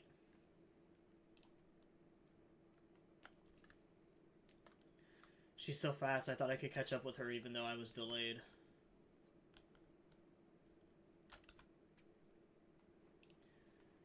Could it be a lead left by Fugue? As I expected. I already conducted a thorough investigation of all the VIP guest items for the concert beforehand. This note must have slipped in not too long ago. Radiant and dazzling, though not pure gold, it illuminates the world. It's a code, and the answer seems to be related to golden objects. But the entire star loop is... yeah, that word. Seems there are quite a few places that need to be checked. Evelyn carefully examines the gold record sculpture. There are a total of 8 discs, and they don't seem to be anything special. But the sculpture almost perfectly fits the riddle. Wait, could it be? Is the answer the number 8? The Lady Astra's concert also starts at 8 p.m. This can't be a coincidence. I'm almost certain the first clue is the number 8.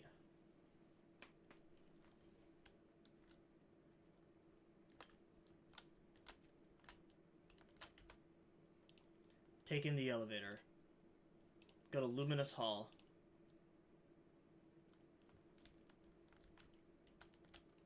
Golden plant. The leaves of the potted plant have been tampered with. Looks like I was right. This is a secret message they left for me. Evelyn unraveled the tangled plant leaves, revealing the words landing, carved into them. Landing. Could it be that Fugue's planned operation is to sabotage today's New Year concert? When you contacted me before, you were always vague. Was that just to delay letting me know until now? This is bad. Although Omen has made extra precautions to guard against Fugue, Hobson and the others, I'll check everything again before notifying Hobson. Let's see if there are any other clues.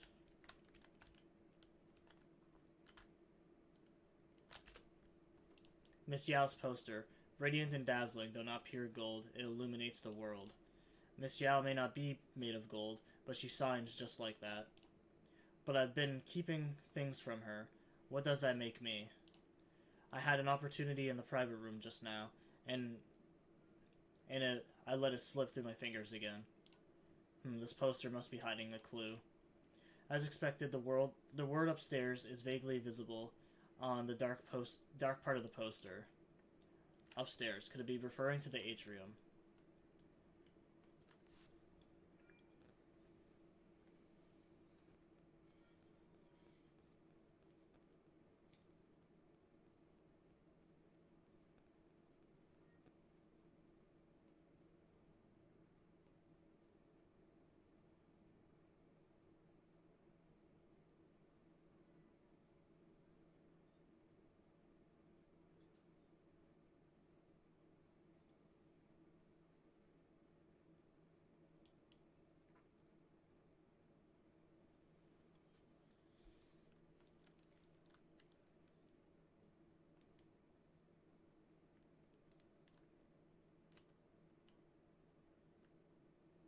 And Jared is a baddie and he knows it.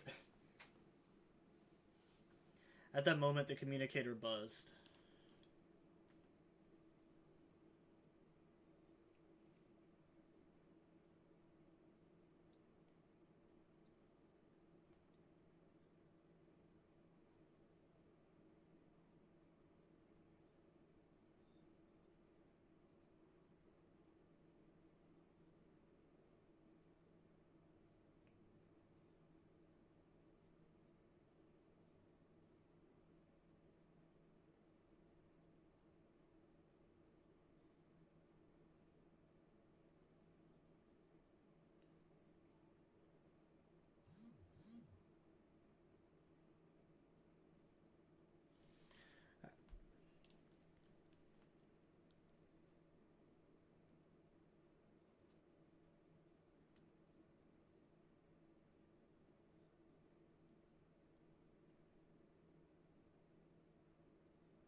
I don't think I've watched that.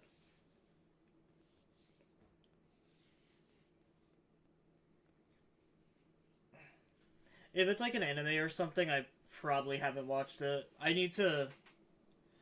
I've been telling myself for years that I need to watch more animes. Don't pull it up on stream. Alright, never mind.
On a real note, though, what are your top 3 animes that aren't mainstream, like Jujutsu Kaisen, Naruto, and One Piece?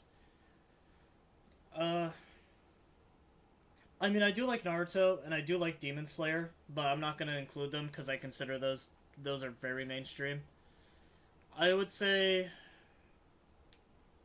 top 3. I want to say Cowboy Bebop, Inuyasha, and Ghost in a Shell.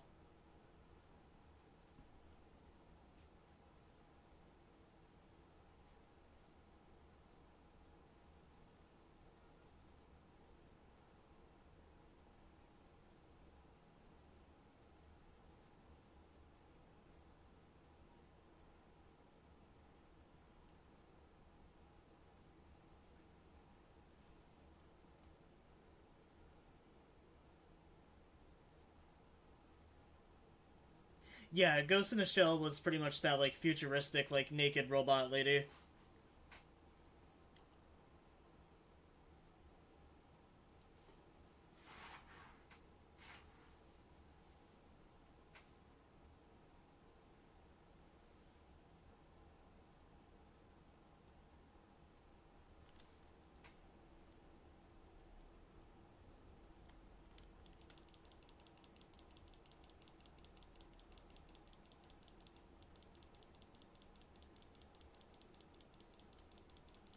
Fuck it, let's just kill these innocent people then.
I was gonna say, why didn't we get this outfit as a skin? Instead, we got a dress that I don't even think she's wore once in this fucking in these missions yet.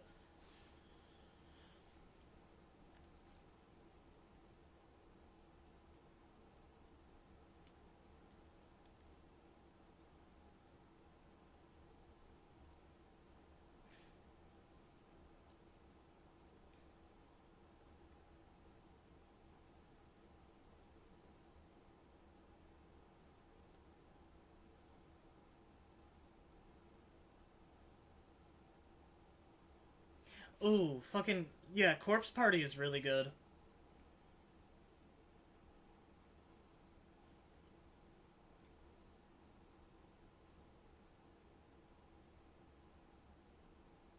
Oh, I just realized the song's not in English.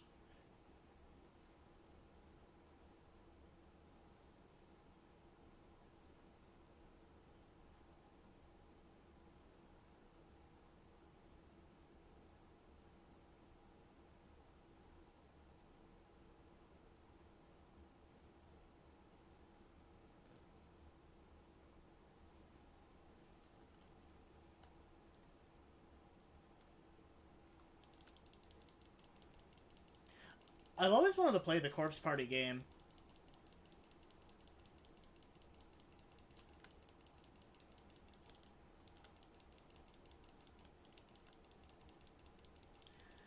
I remember when I was a teenager and I was like really into watching PewDiePie and stuff. I watched him play like every single one of the Corpse Party games.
I think I only watched a little bit of gameplay. They're pretty cheap on Steam, I think, but they're no graphically enhanced or enough to replay value for me to want to buy it. That's fair.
Fucking Belle really is one of the funniest characters in this game.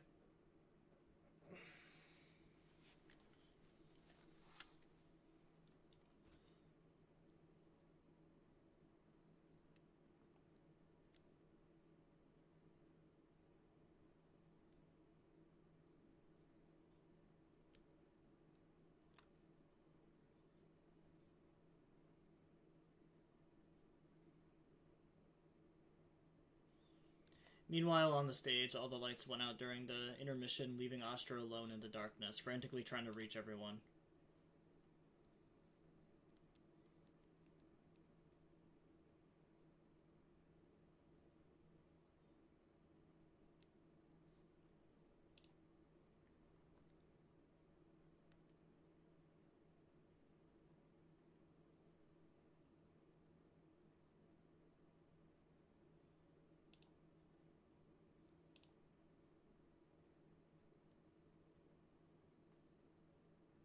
And a second before the lights came back on, the fuck, I can't read today. God damn it.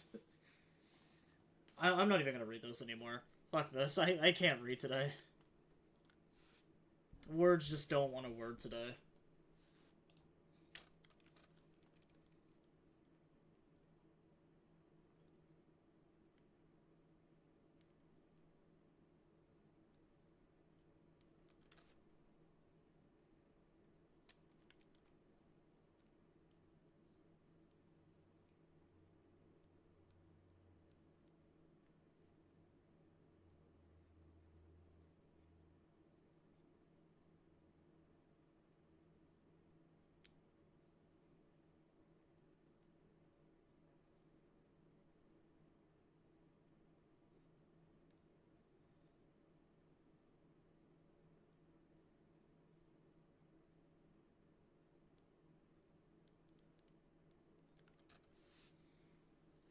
I honestly think there's too much anime out there to really find good ones. Like there's 500 bad ones for every 5 good ones. It's like finding a needle in the haystack. That is exactly how I feel about anime nowadays.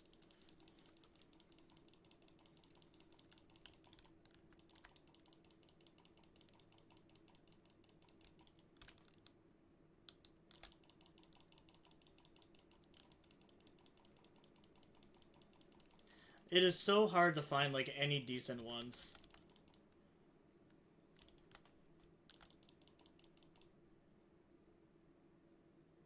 We fought off 2 guys. What do you mean it's too much?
Especially if you're not just going off of what everyone else watches, like Dragon Ball, Naruto, One Piece, Jujutsu Kaisen.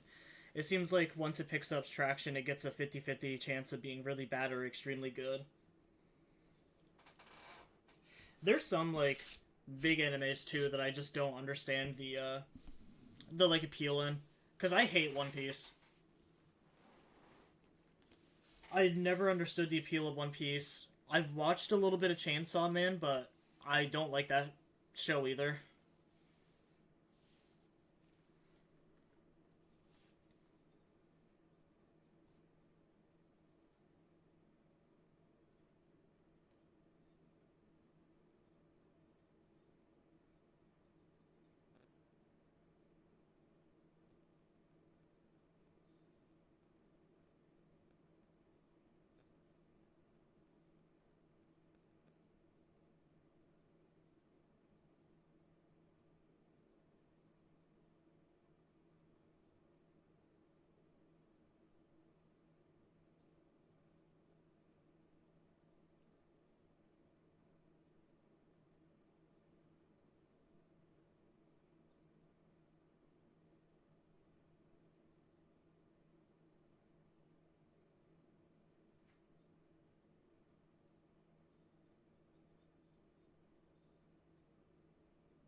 I like slice of life or smaller animes, but not the super underground stuff.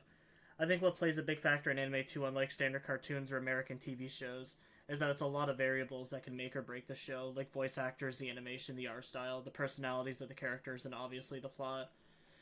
A really good slice of life anime that I've always enjoyed, that I didn't actually complete until recently, was Fruits Basket.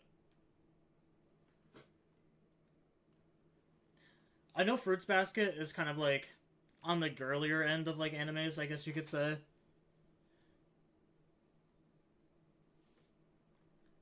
I've slowly started to grow to enjoy slice of life animes a lot more. I don't really like a lot of these animes where it's just like nonstop fighting and just over explaining everything. And these characters with these like power creeps and abilities that just like essentially come out of nowhere. Like My Hero is a great example of that.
Oh, that's a new anime.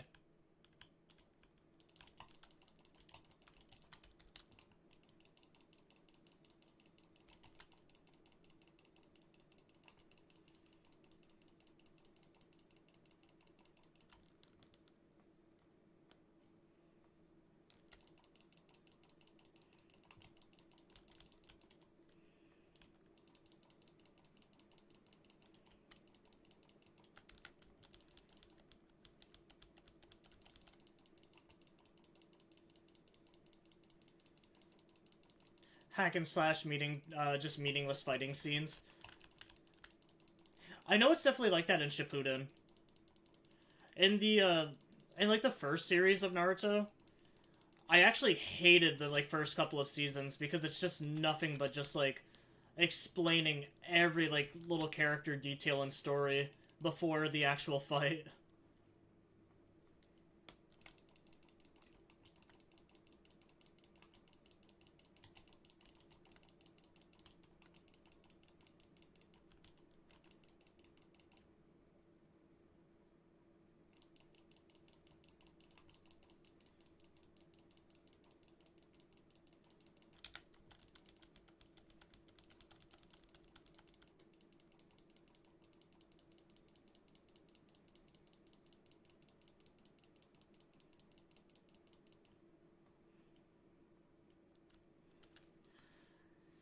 Cause like one of the very first like one of the very first moments in like Naruto where it actually like starts to pick up a little bit in the first series is probably the Chunin exams.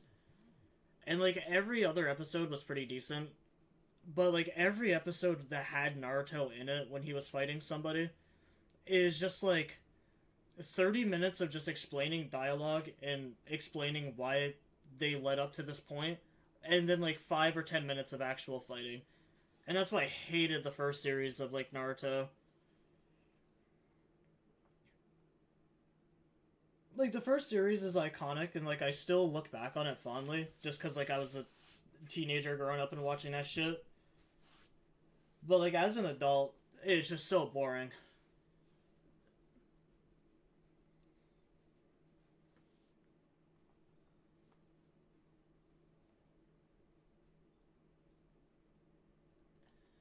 I just hate how like a lot of these modern animes assume that like people are just too stupid to piece the story together, so they have to over explain everything.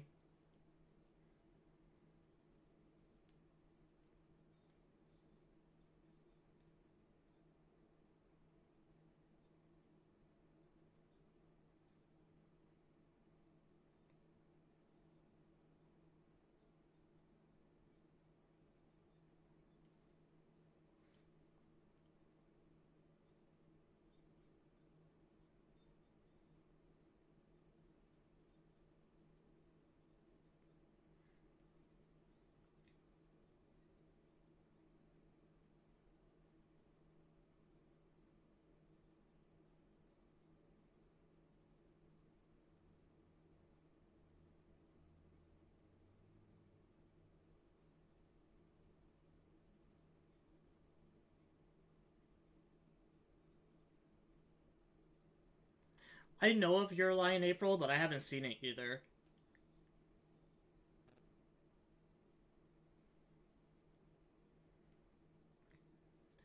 I've seen. I think another one that's considered slice of life is Spice and Wolf. I've watched that one.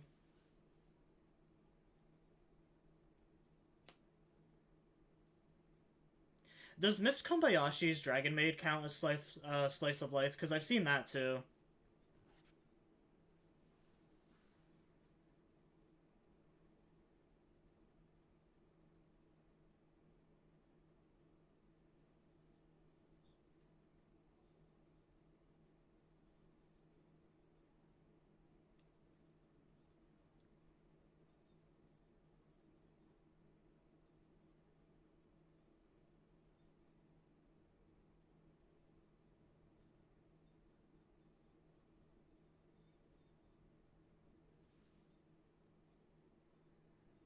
Was it any good?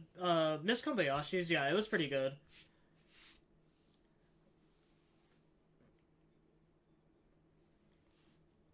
I will say the first episode is kind of deceiving because like the first episode makes you think it's gonna be more of a comedy than anything else.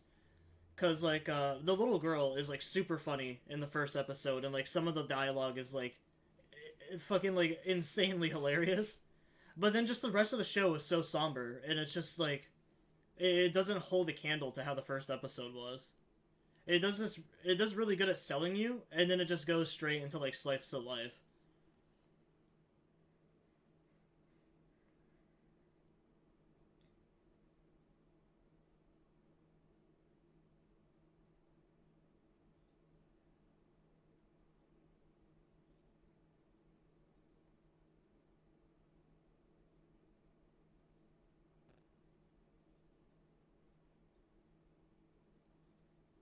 Yeah, I fucking hate Crunchyroll. There was an anime that I started watching back in October.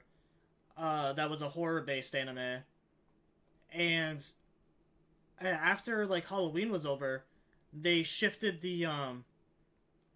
they shifted it back to where you have to have the like Crunchyroll Premium to watch it.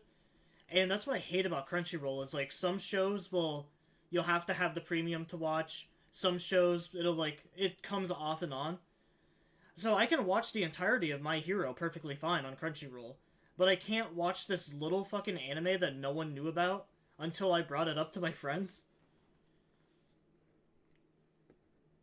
Like, does that really need to be a show that has to have premium on it?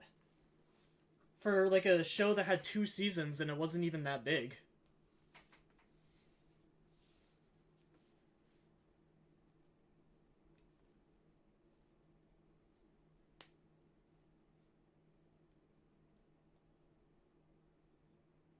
Alright, can this hurry up? I gotta piss again.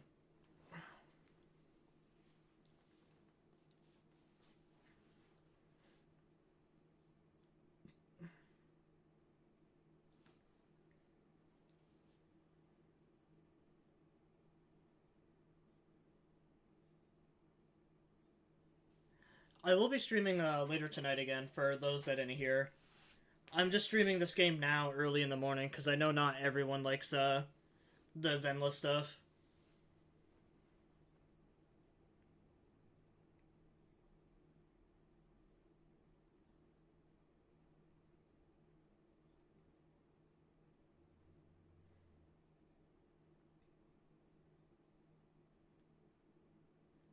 Evelyn jumps down off the stage, no matter if Fugue, Odium HAE, or the people from the organization. Everyone was panicking, sent into a cave. Oh, well.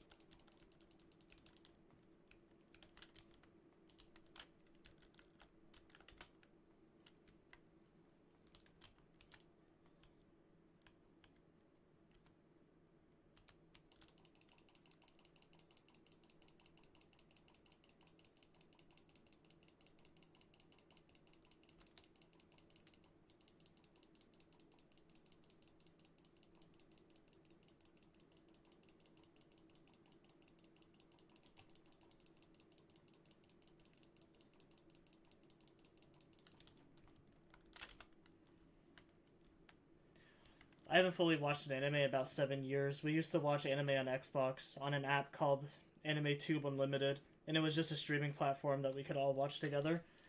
That sounds really cool. If there was an anime that I wanted to watch, I normally just pirated it.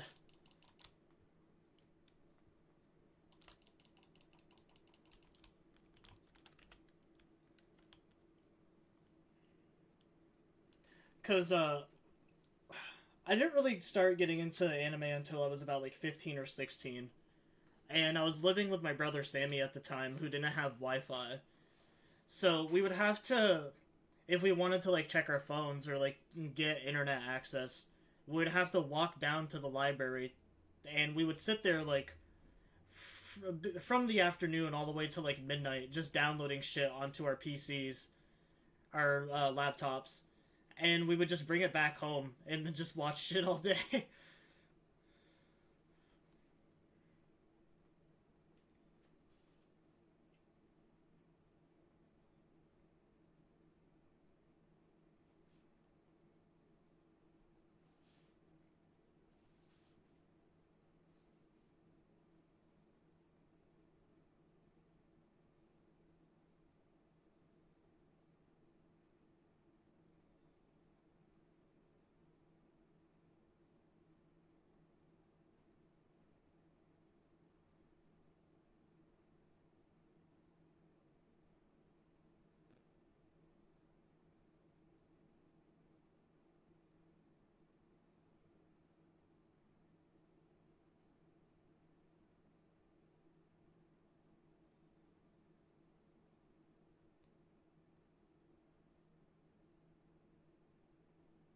Why does it show all the other characters?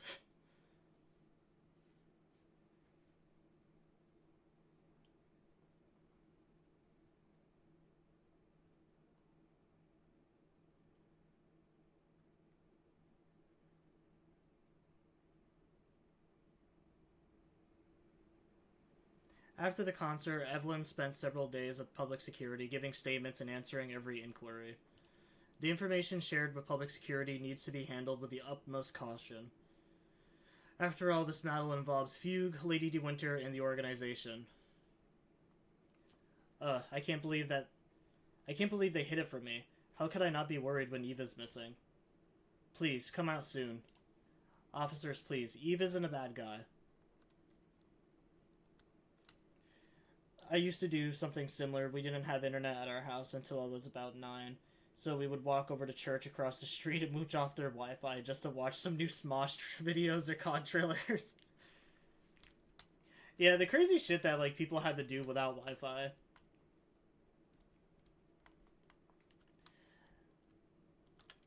You like can't do that nowadays because like almost every game now has to have internet access in order for you to play it.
sometimes we would sneak some granola bars and make ham and cheese sandwiches in the parking lot at the church the entire day. Yeah, because, like, the town that my brother lived in, it's called Alberg. It's literally, like, where I live. I live close to the Canadian border. Alberg is a little bit more to the left side of the state, and it's right next to the bridge that crosses over to New York. So, literally, there's Alberg, the New York bridge. You cross over that, and you're in New York. Because I live in, like, the upmost left part of Vermont. And the town is literally just, like, it's one road. It's just a bunch of, like, businesses, which there's not very many of, and houses, just all on this straight, like, main road. So, yeah, there was, like, nowhere to really go in town. There was the school, there was the church, there was the library, and there was, like, one convenience store there that was, like, right down near the bridge, which was kind of a walk from where his house was. It was like the definition of like a dead town, basically. Like the only people that went through there were just passing through. Public Securities Quinn Yi and Captain Shu Yen are incredibly sharp. My history with the organization couldn't possibly slip past their keen eyes. Thanks to your persistence, the company and Secretary General Hobson decided not to hold me accountable this time. And my past has nothing to do with this case. Besides, I do have intelligence that can be useful to her. For them, taking down the organization in one fell swoop is far more important. For me, this may be a mutually beneficial situation, and I'm happy to help. As long as you're safe, that's all that matters. Nothing else is important to me. Then let's head back now. Huh? Are we heading back already? Well, yes. Why wouldn't we? We just got out. Let's not go back. I really can't with you. Alright, since it's nice out today. We're not far from 6th Street, and last time we only escaped escaped thanks to those two from the video store.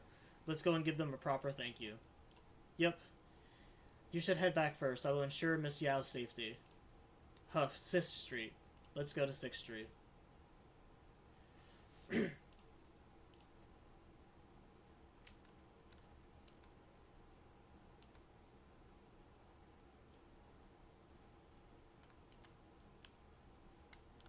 It's been a while since I've actually talked so much that my voice is starting to like crack now.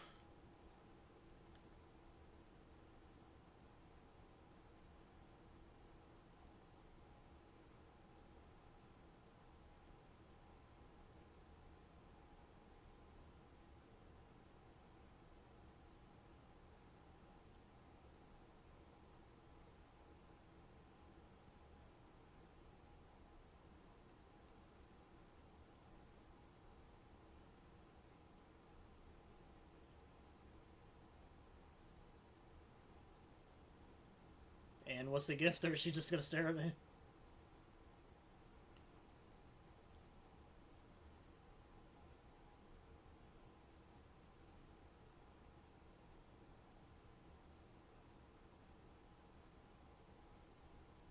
Follow Evelyn to a special place. Well, she's following me.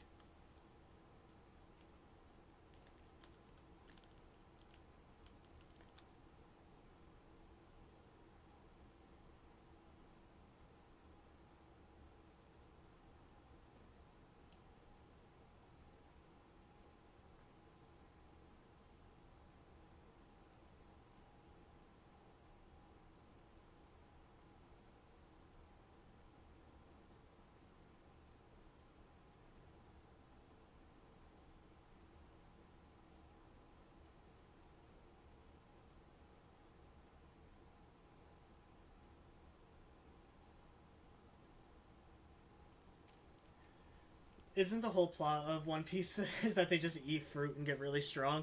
Yeah, the like gum gum fruit or whatever it is.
You know, I'm happy I have new headphones. The only thing I don't like about headphones is every time I take them off and my hair is all messed up.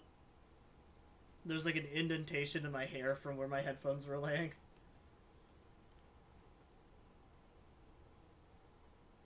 Alright, can this story end so I can take a piss?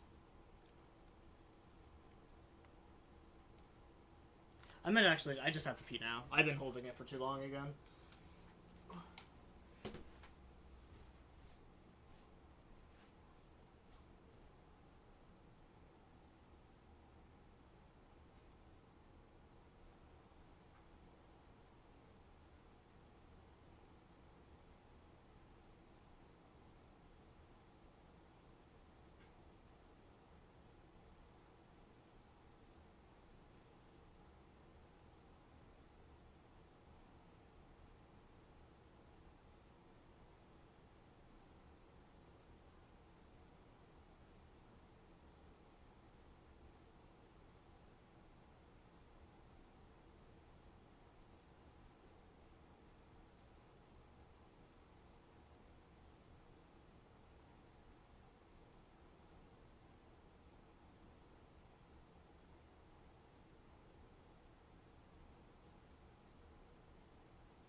Alright, much better. I don't know why liquids are just moving through me today. I feel like I literally take a sip of anything and I just have to pee. I need to take a trip down memory lane through my YouTube playlist so I can find the animes I used to watch. I used to give up on finding them on third-party platforms, so I just watched them on YouTube, and it always had some whack background from like Microsoft Excel to stop the algorithm from taking it down, and some of them just had watermarks on them. Another really common one that I see is like they'll flip the screen to try to like prevent the copyright.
Yeah, it'll be flipped and you'll see the bandy can at the top of it.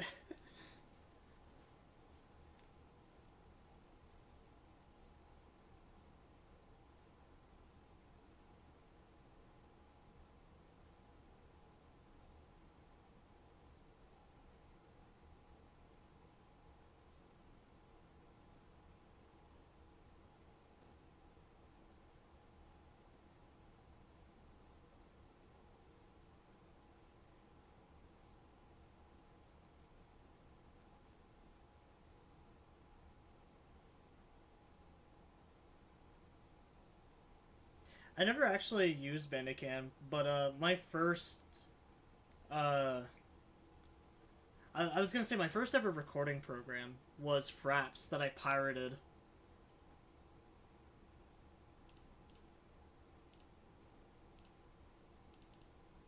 Like the first time I ever did like YouTube and stuff, I just pirated a program.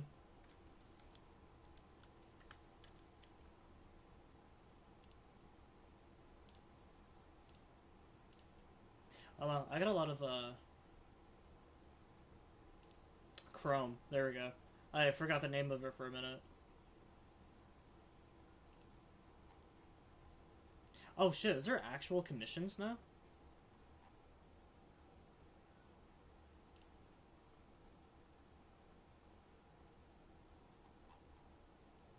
Yeah, the hiccuping penguin.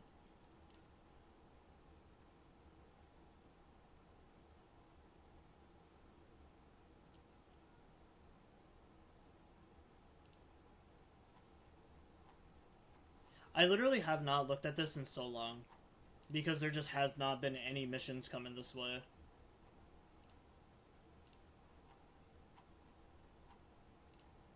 Because you used to be able to interact and comment back on some of these things. And I just stopped doing it because there was no more missions going on.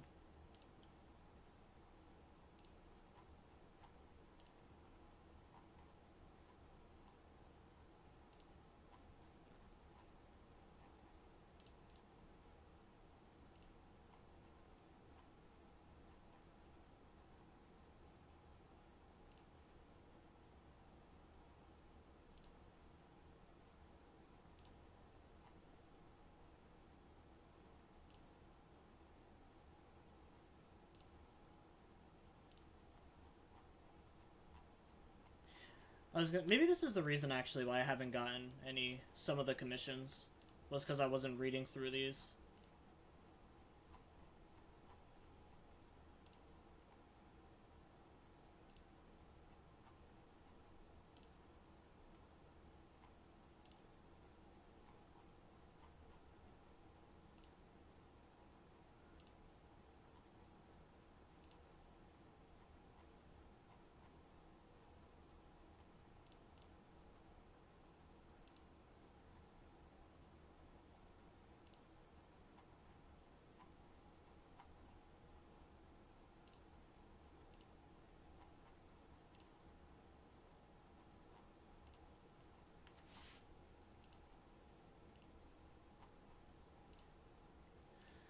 But yeah, I will be streaming later tonight. We're gonna be doing episode 2 of the Long Dark.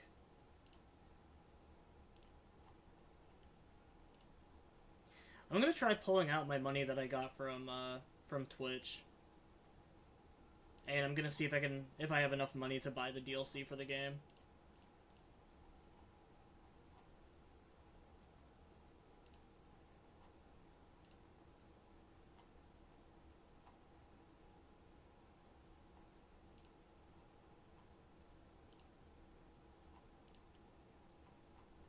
Because it's been like a couple of months since I've even pulled out my money from Twitch, so I should have some stuff on there.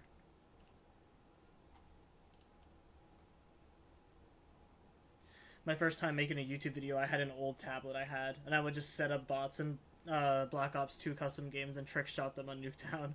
I would put the tablet between my legs and hold it with my legs slightly spread. I feel like everyone, maybe not with a tablet, but yeah, I've tried making videos with my phone and stuff. As well.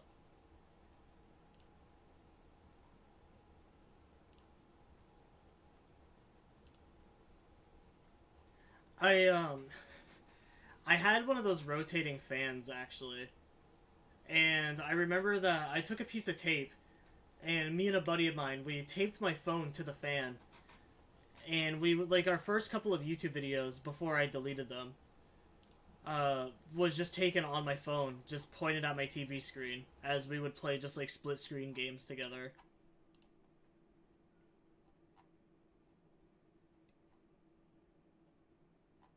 Thankfully, I wiped like all of my old videos off of the face of the internet.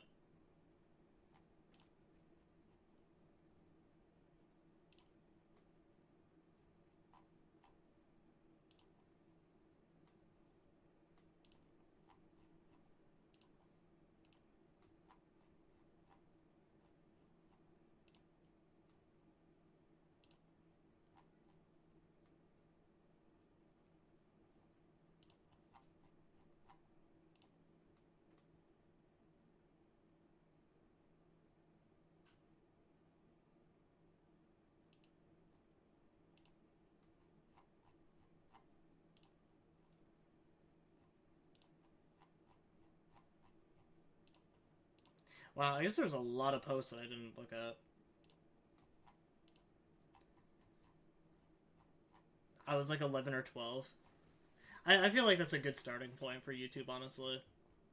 Because I started when I was 13.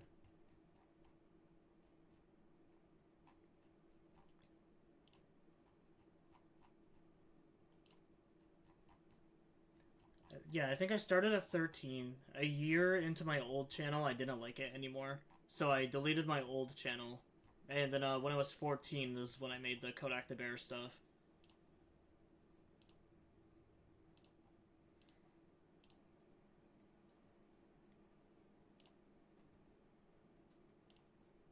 Well, I got 3 more polls.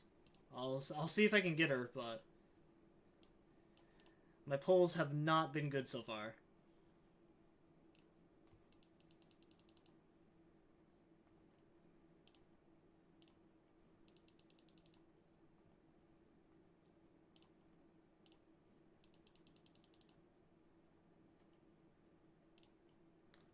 Yeah, my fucking luck with the polls has been starting to dry up recently. Ever since I got in the 300 for like the like standard channel is when my polls started going downhill.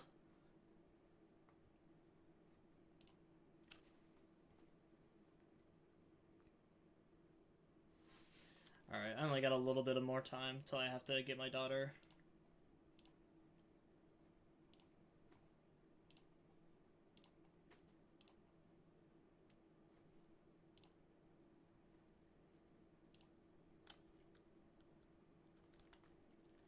Things are quiet again. I should keep rising our level on internet.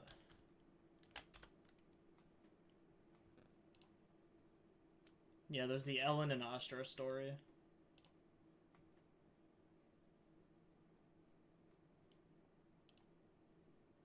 I always like the artwork that they make for these things. Story broadcast? I don't want to start a story right now. I just don't have the time to start a story.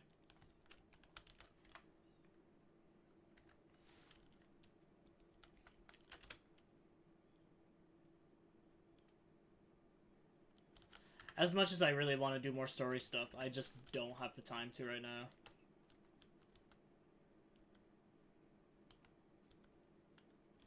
Yeah, my daughter's at school right now.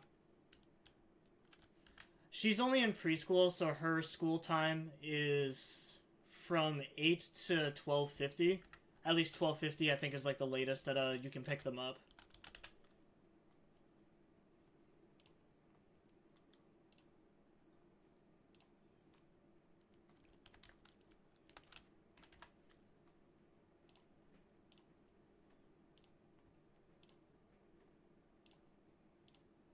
That'll actually cap me out for energy.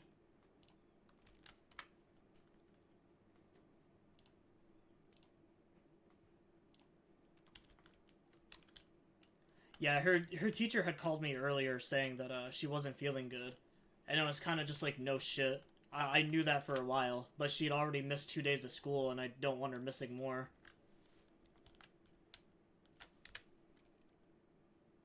I don't want my kid getting like kicked out of school because she's missing too much days.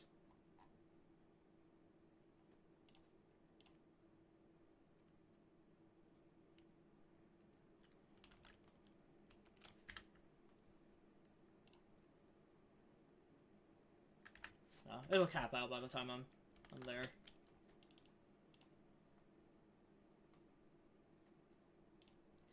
I need more of these discs.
Not being able to see your friends as a kid is enough to make you want to jump off your bike and tell your parents you're running away. For real.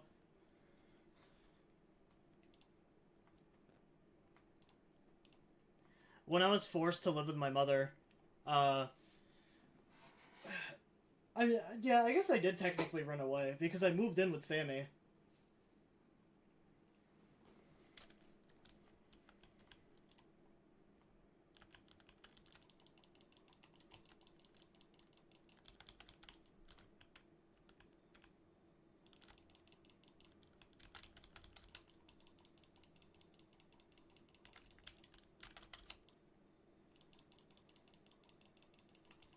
I didn't like living with my mom because I didn't like my stepdad at all.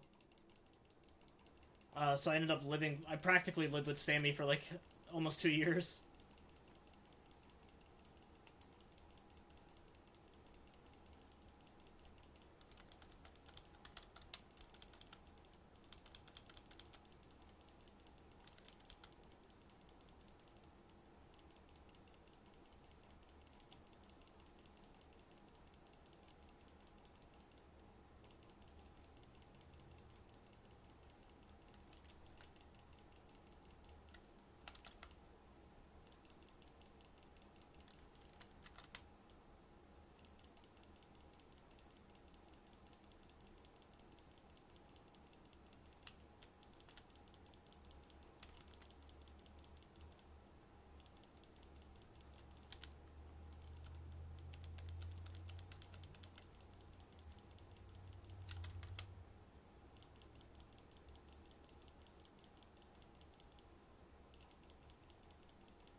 I hate those enemies. They're so fucking annoying.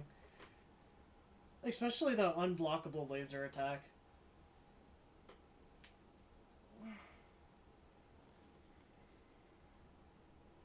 I remember being like 13 and packing a backpack and sitting in my backyard thinking I was about to have to move to O Block and sell crack to make a living. Probably had like a box of Gusher, some orange Gatorade in the backpack, thinking it was gonna hold me off in the wilderness for the next 5 years.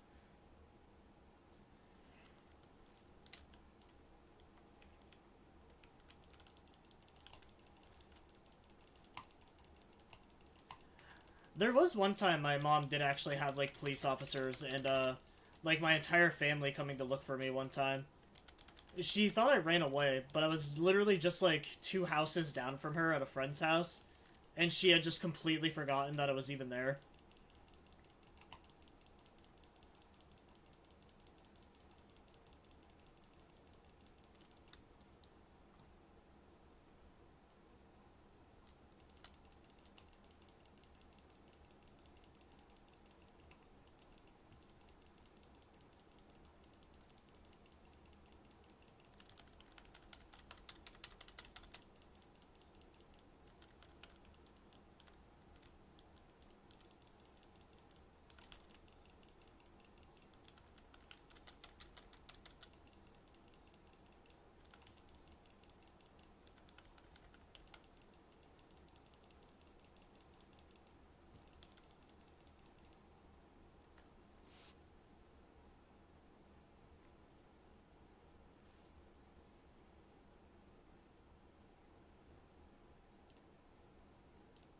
Fuck, I'm not getting any good pulls on gear again.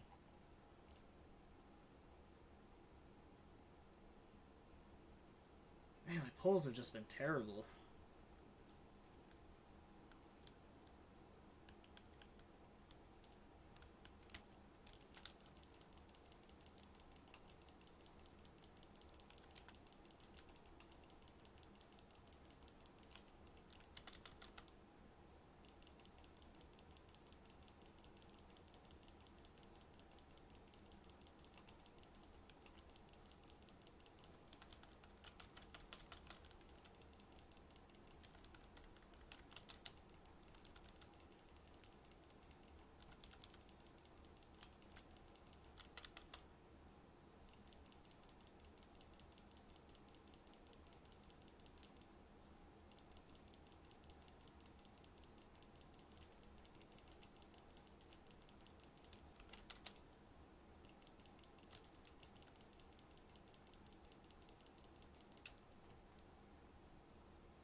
feel like every time a new update comes out, the fucking timing for attacks becomes shit.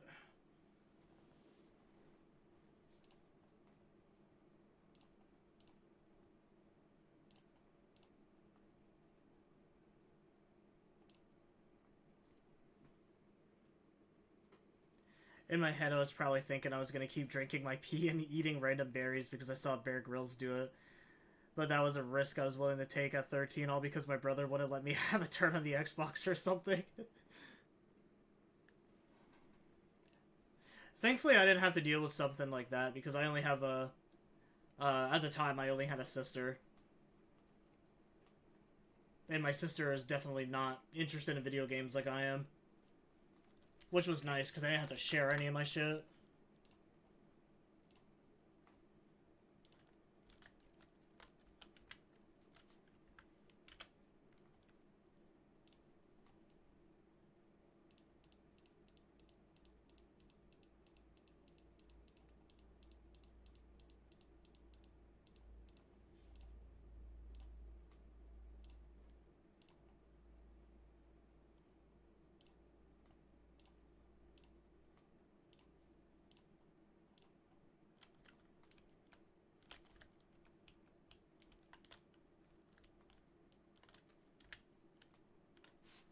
I mean, I do technically have a little brother. Sammy's not, like, blood related to me, but I've always called him my brother.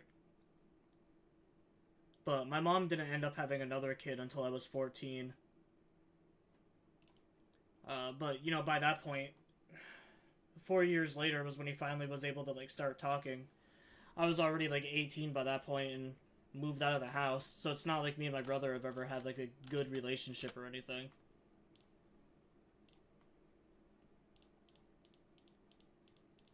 It's not like I needed to, like, deal with him asking for turns on, like, the system or anything.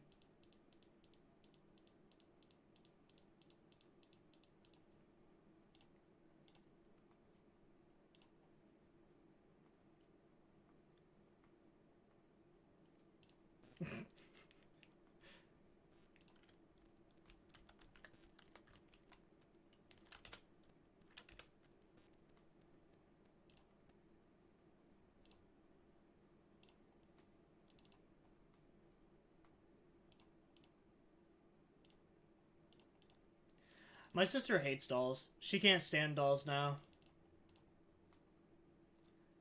I mean, she did it to herself. She watched fucking Chucky, like, when she was younger. And now she's just, like, terrified of dolls.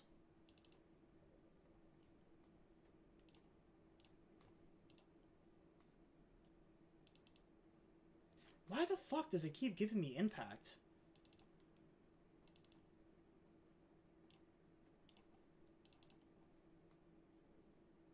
Whenever I don't need something, it gives it to me over and over.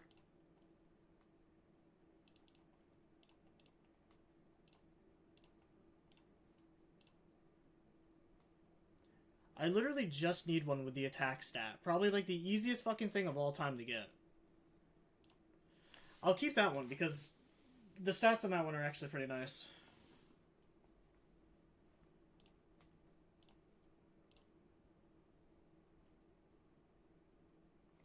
Fucking cunt.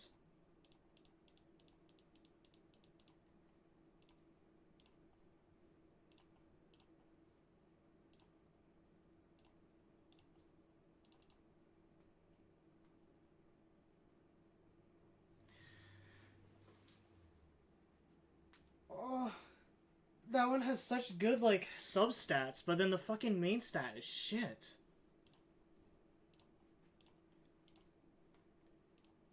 I am, like, getting my asshole rammed right now.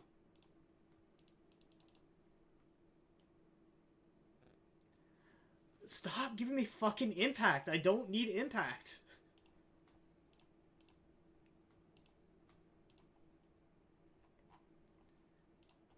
Fuck me, dude.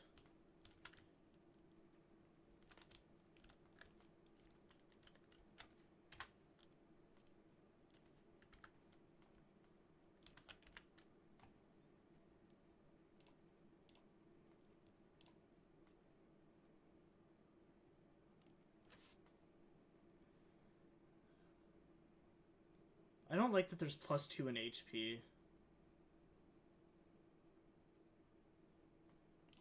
I mean, the stats for this are fine. I just don't like the +2 to HP. But I don't think I'm going to be picky with the rerolls.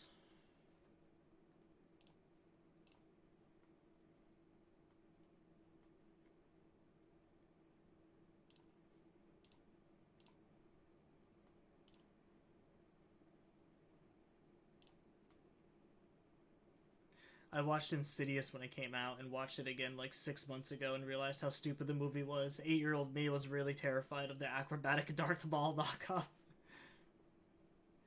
Yeah, I don't remember it being that good.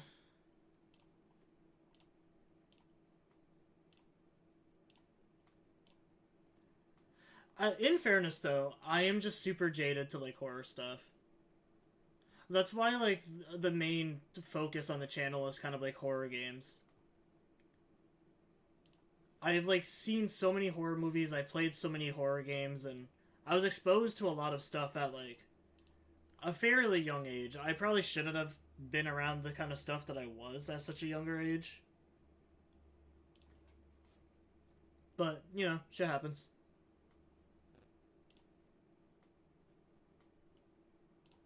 Now I love pretty much like anything to do with horror.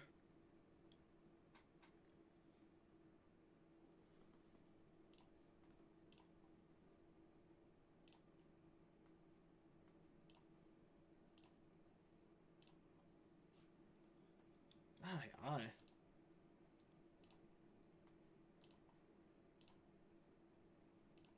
Do I really not have any more discs that I need to level up?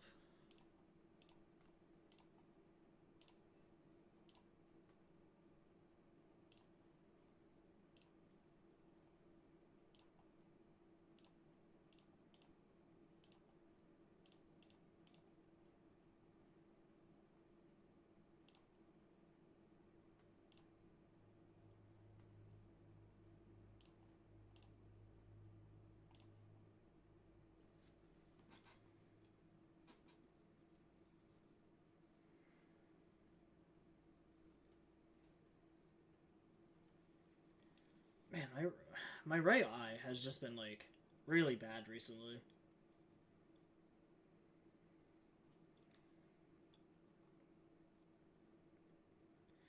I feel like I either constantly have something in my eye or it's twitching for some reason.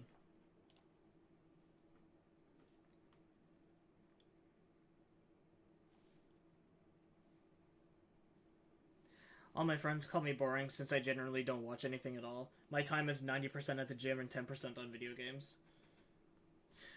I've started going to the gym after work recently.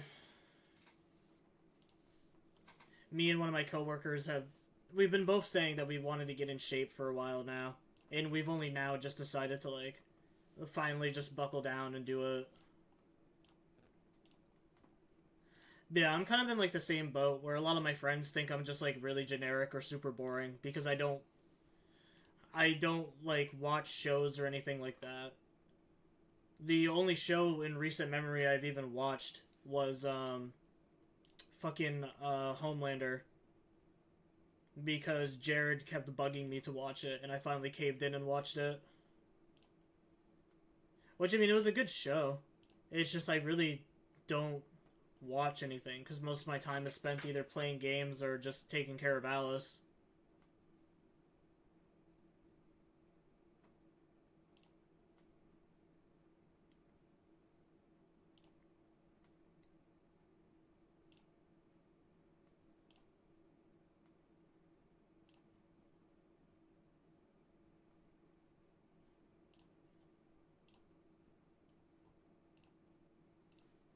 Well, I don't have any more discs that I need to level up. Everyone's at max for now.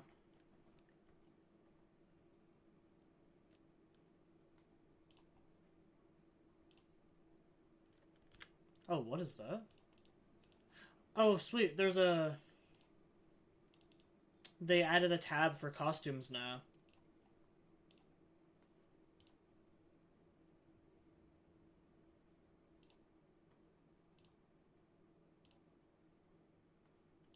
That's kind of cool. I mean, there's only 2 characters right now with costumes, but still kind of cool.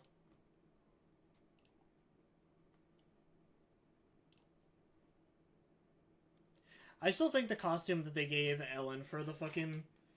Not the costume, but her hoodie and stuff that they gave her during the cutscene is way better than what they actually gave us.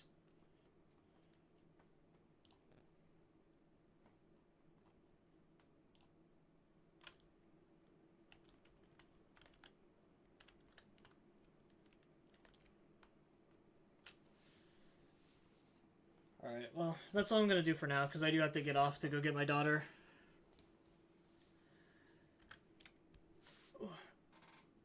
Thank you, everyone that stopped in. I will be streaming later tonight. I'll say probably around 8 or 9. And we're either gonna... I'm either gonna play more Zenless and do the 2 events that are out right now, or I'm going to, well, no, I'll probably play Zenless first and then switch to the Long Dark. Because I imagine the events aren't going to take very long. But yeah, I will catch everyone later.